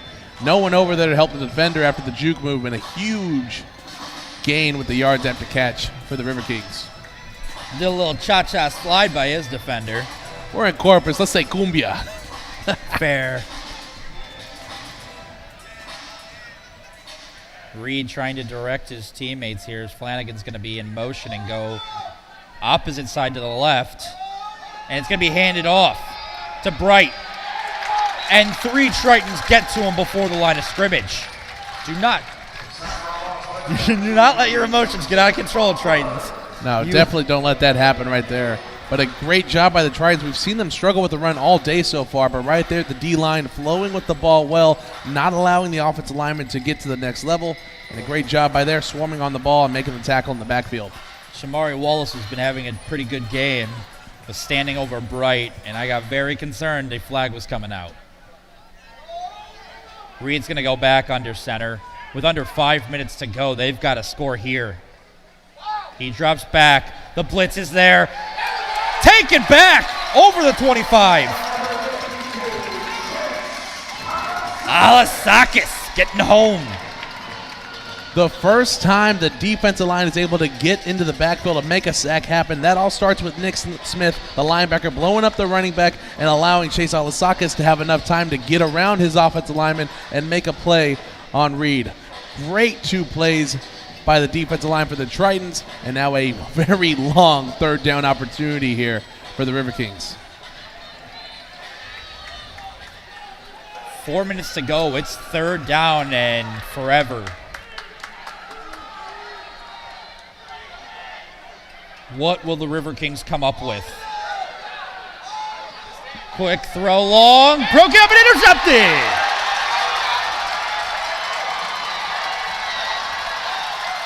Tackled from behind, returned all the way to the River Kings 15. What can't these boys do? Swatted into his teammates' hands. What a play by number 1, Jordan Seminot. First of all, great coverage by him, staying with the receiver the entire way, but then having the wherewithal to swat that one out of the air and just right place, right time for Fabian McNichols, standing right underneath that ball. He gets that one, runs it all the way back up to the River Kings side of the field. Now, great field position once more for the Tritons offense. We hear about it all the time. Defense helping create points and opportunities for the offense, and that's a great example right there. We are offensive guys, but defense does win championships. You're saying we're pretty offensive? Someone's got to be. Rather it be us. All right, so the Tritons again. Hunt facing a blitz, has to roll right. Yeah, good decision to throw that one away as he was being barreled down on by Neal. Yeah, just a great, smart decision, like you said. Words Getting are that one hard, out of TJ. there. Hey, I was not an English major at all, trust me.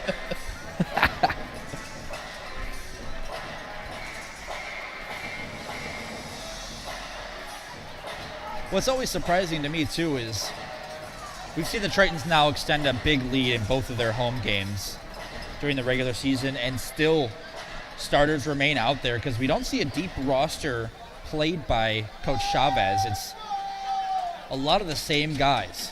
But that's why it's so important to keep guys healthy, keep guys in these contests. Can't have everyone getting suspended off of dumb penalties. Here's a pitch to the left for King. Bounces off the wall and into the end zone. Hometown hero. And he's doing his dance in the end zone, and for good reason. Great run by him, set up by great blocking on the left side of the offensive line. King giving that ball to a fan. Might be his mom. It probably is his mom.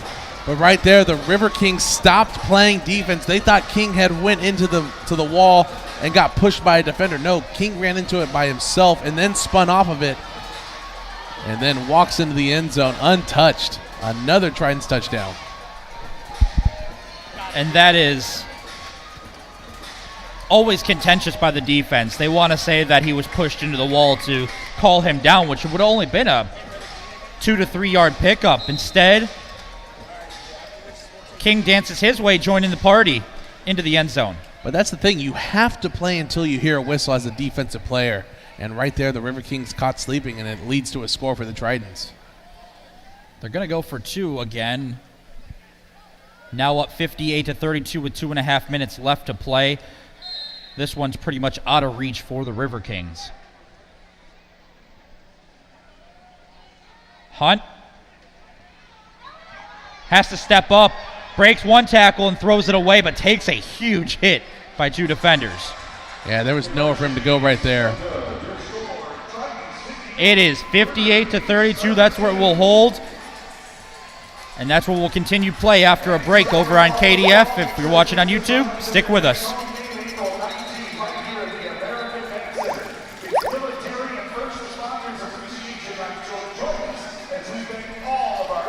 Well, we've got flags on the ground now.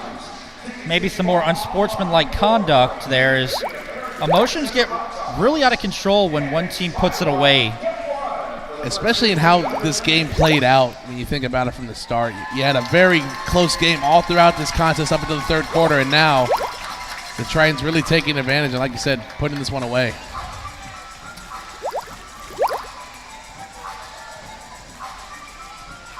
Well, King's touchdown makes that 8 touchdowns for the Tritons today. And there is another ejection on the River Kings for unsportsmanlike conduct and a helmet thrown to the ground. And that's Malik Allen, number 61. We're probably going to see a lot of suspensions in the league report coming up.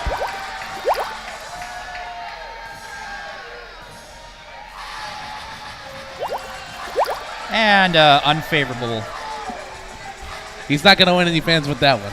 Welcome back if you're watching on KDF. We just had a second player ejected from the River Kings for unsportsmanlike conduct calls, and we had 2 ejections there. Two ejections. Two on players that play. went down there. Okay, so they did not have any great messages for the fans on their way out. A lot of sign language being done by them. I did take that in college. Really? Yeah. Wow. Couldn't hack Spanish. I say, Spanish would have helped you more moving to South Texas. Oh, yeah, now I'm trying to learn Spanish again, so past Iran is cursing future Iran. Well, at least you knew what he said there going to the locker room. I'm still trying to figure it out myself. I can tell you after the broadcast. Oh, why can't we just say it now?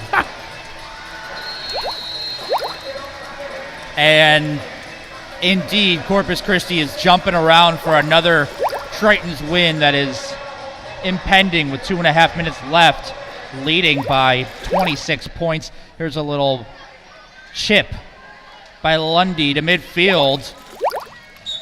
And number 8, who we don't know, returned it. The Tritons trying to take the River Kings to the House of Pain as we get closer and closer to the end of this contest. Great reference. I had to go off of you right there. Thank you. Tritons return on defense now, so again, we can look to the future for the Tritons as they will be playing here on Friday against the Far Phantoms. Again, that is an exhibition because there are only 5 teams in the league right now. Of course, there's going to be an odd man out each week, and it happens to be Corpus Christi's time next week, and they will be playing an exhibition against the Far Phantoms. But again, that's a great opportunity for those players out in Far, getting to come to a stadium, an arena like the American Bank Center, play a worthy opponent in Corpus Christi Triton. It should be fun next week. And after that, the Tritons get to take on the Amarillo Venom again. That one will be on the road. Reed keeps it, almost fumbles, and just hits the deck. And it's been a really great adjustment defensively for the Tritons. They know they can stop the pass, but now the big test has been stopping the run. And this is going to pay dividends throughout the year, learning how to stop the run, learning how to play a great run offense. And it's going to help them, especially as this is a team they're going to have to see again. And one thing they had trouble with last week, or 2 weeks ago, excuse me, I keep forgetting my time, against the Venom is that they had trouble closing the game. They jumped out to about a 40-point lead, but allowed the Venom to claw back in and make it close in the fourth quarter. We're going to get a procedural penalty here. But that's why this contest was so shocking to a lot of us, because we're so used to getting ahead early, getting a lot of leads, getting a very high-powered offense going. But today, that wasn't the case. It didn't happen until the fourth quarter where the Tritons really started to get things moving. But again, that's something that's going to pay dividends as well, learning how to play in those types of close situations against really great teams. That's going to be something that separates you from the pack moving forward. Absolutely. And so, according to the schedule now for the Tritons, they will play the Venom 3 more times in a row. Reed had receivers downfield, has to scramble and throw long, and that's going to hit the back wall. But we've got more extracurriculars going on in the backfield. Yeah, that's just the case of an offensive lineman blocking way past the whistle there. No really reason for it. But, again, very emotional contest. People want to play as hard as they can for as long as they can. Let's look ahead at the rest of the league as well coming up here. Well, so far, the schedule only says that it'll be Harrisburg versus Columbus on Thursday in Columbus. And, of course, Corpus Christi versus Far right here at the American Bank Center. And then a couple games the following week. Throw over the middle's good and hit hard.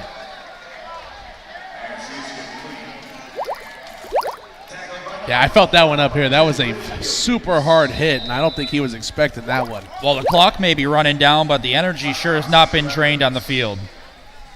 Or in the stands, for that matter. Fans still into this one as we get closer and closer to the end of this contest. Coaches are feeling it too. They're feeling a little loosey-goosey down there and excited to head into the week with another W and stay undefeated in the AIF. There's no better way to start off your week than with a W. Trust me.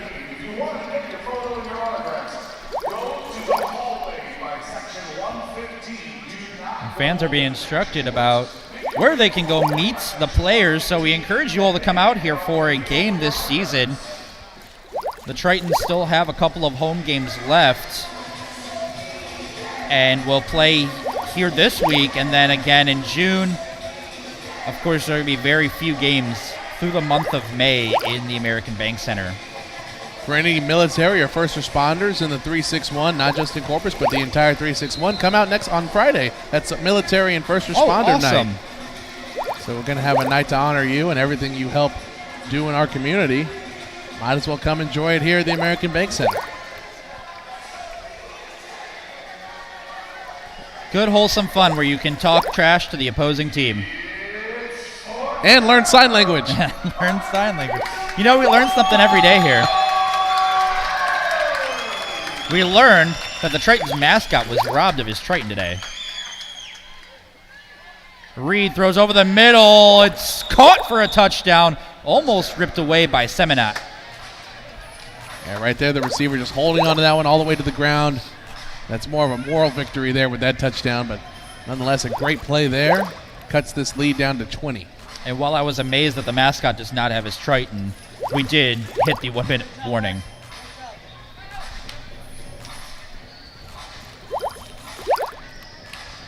So they're going to go for 2, of course. Down 20 again. I never got to finish telling you about Reed. So when he left Ohio State after 2 seasons, when Urban Meyer came in, he wasn't getting the playing time he used to have. 2-point conversion's no good on the pitch. And so Reed transferred to the same school that Jeremy Hunt went to. Wow. Finley.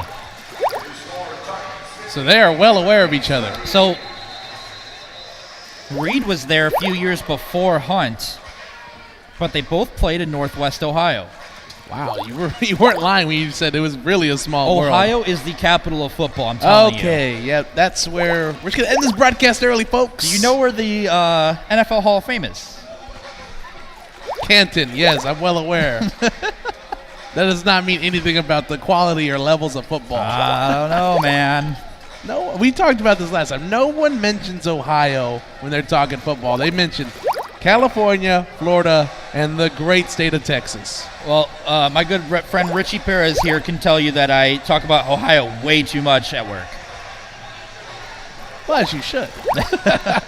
As an alum, you should. It's like, what sentence doesn't start with, you know, in Ohio... Do you add the in front of everything? No. Ah, okay. At least you don't do that. No. It's written on the charter, though, the Ohio State University. I'm just saying. Hey, there's another onside kick. Knocked out of bounds smartly by the Tritons. Grimsley on the tip drill. Yeah, it's a great job by Grimsley. They're just understanding the situation. All he has to do is tip it back, and that's just like the ball going out of bounds. Good job by him. That'll give the Tritons the ball with 46 seconds left. They just need to move the ball forward to keep this clock rolling. And they were in this position last game as well and ended up scoring and giving the ball back. And the fans are loving it. They know the Tritons will stay undefeated here. Protect your house.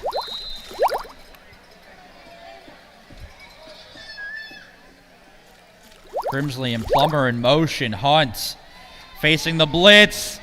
Gets away somehow. And now taken down and throws it. I believe they're going to call him down. He lost a shoe.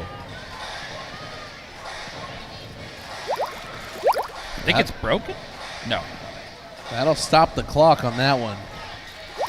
So unfortunately Another for the Tritons. Injury for Cedar Rapids as well. Yeah, defensive lineman came up limping there. He's on the floor now in the bench area. Not looking too good for him. Well, it's going to be a tough bus ride back to Iowa for the Cedar Rapids after this one.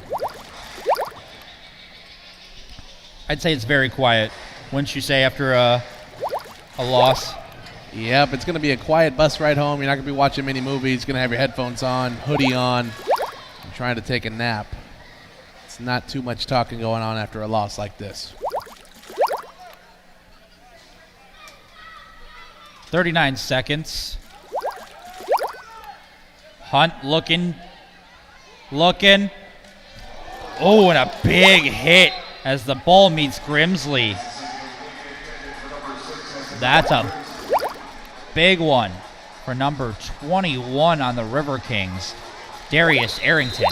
And Grimsley is still slow to get up. He took a shot there like you were saying, and he's someone the Tritons cannot afford to lose.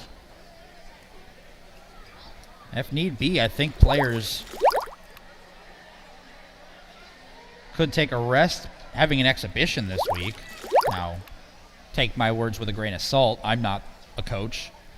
The issue just becomes how deep is the lineup to let everyone take rest. Correct. We did have 5 roster changes for the Tritons today. As I mentioned, the rosters do change on a weekly basis. And I'm sure the River Kings will have to figure it out after their quarterback, Sullivan, went down with an injury in the first half.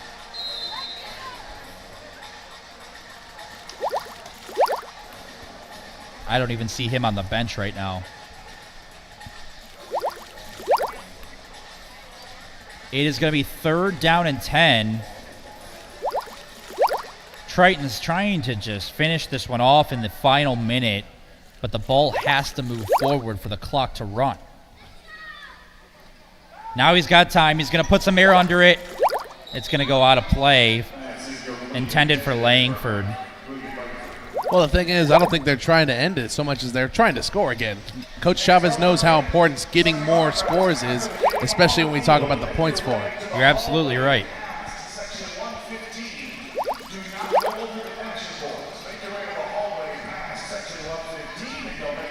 Well, 4th down now for the Tritons. Haven't been able to move it on this drive. Only 10 seconds has come off the clock so far.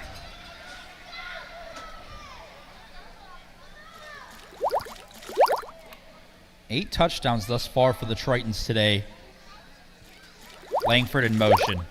It's going to be a handoff, but King really had nowhere to go. Flopping and flailing like their Magikarp out there. Hope everyone's okay. Think so. But you kind of wish maybe that was the 3rd down play.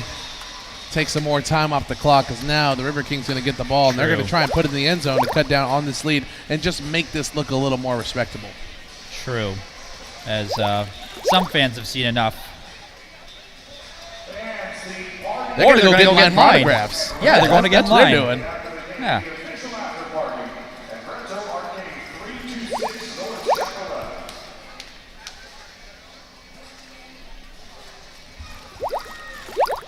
I will say, Iran, someone here on the broadcast comment did say top 5 football states, Texas, Florida, Georgia, California, with Ohio and Pennsylvania interchangeable. So I guess top 5, I'll give you Ohio. All right, I'll meet you downtown for an adult beverage, and we can discuss it. Reed gets blitzed, throws across his body, but he's got his man wide open, but it's dropped. And that's just been the summation of the River Kings' second half. We played so well at the start of this contest, but just couldn't finish it out. That's number 9 right there. Robert Major, wide open, dropped that one. And he was just trying to do too much with it before he had the ball. And he had the first touchdown of the day, I believe, for the River Kings in the first quarter. It's been relatively quiet since. We haven't really called his name too much. The River Kings haven't led since late in the second quarter. It was 14-7 until the Tritons scored with 20 seconds left before halftime, converted the 2-point conversion, and never looked back. Well, excuse me, they did go back and forth in the third quarter. I have a bad memory. There's Reed scrambling out for the first down and out of bounds around the 22 with 9 seconds left. And if you're Reed, with the way this game's gone, I don't think you want to risk yourself getting hurt, especially with Sullivan out right now. I think in that situation, just go out, go down. You do not want to risk injury here. Down 20 with 9 seconds left.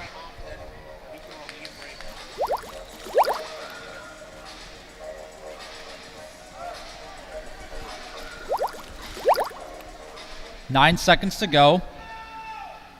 Reed's going to be in shotgun now.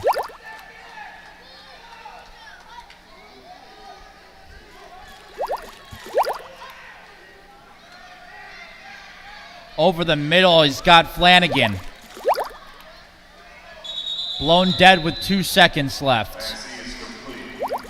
Yeah, in that situation there, the defenders for the Tritons just trying to hold up Flanagan, not let him go down or out of bounds to try and keep that clock rolling and get closer and closer to the end of this contest. I'm trying to see who the River Kings will be playing next, according to the AIF schedule. It's the Columbus Lions.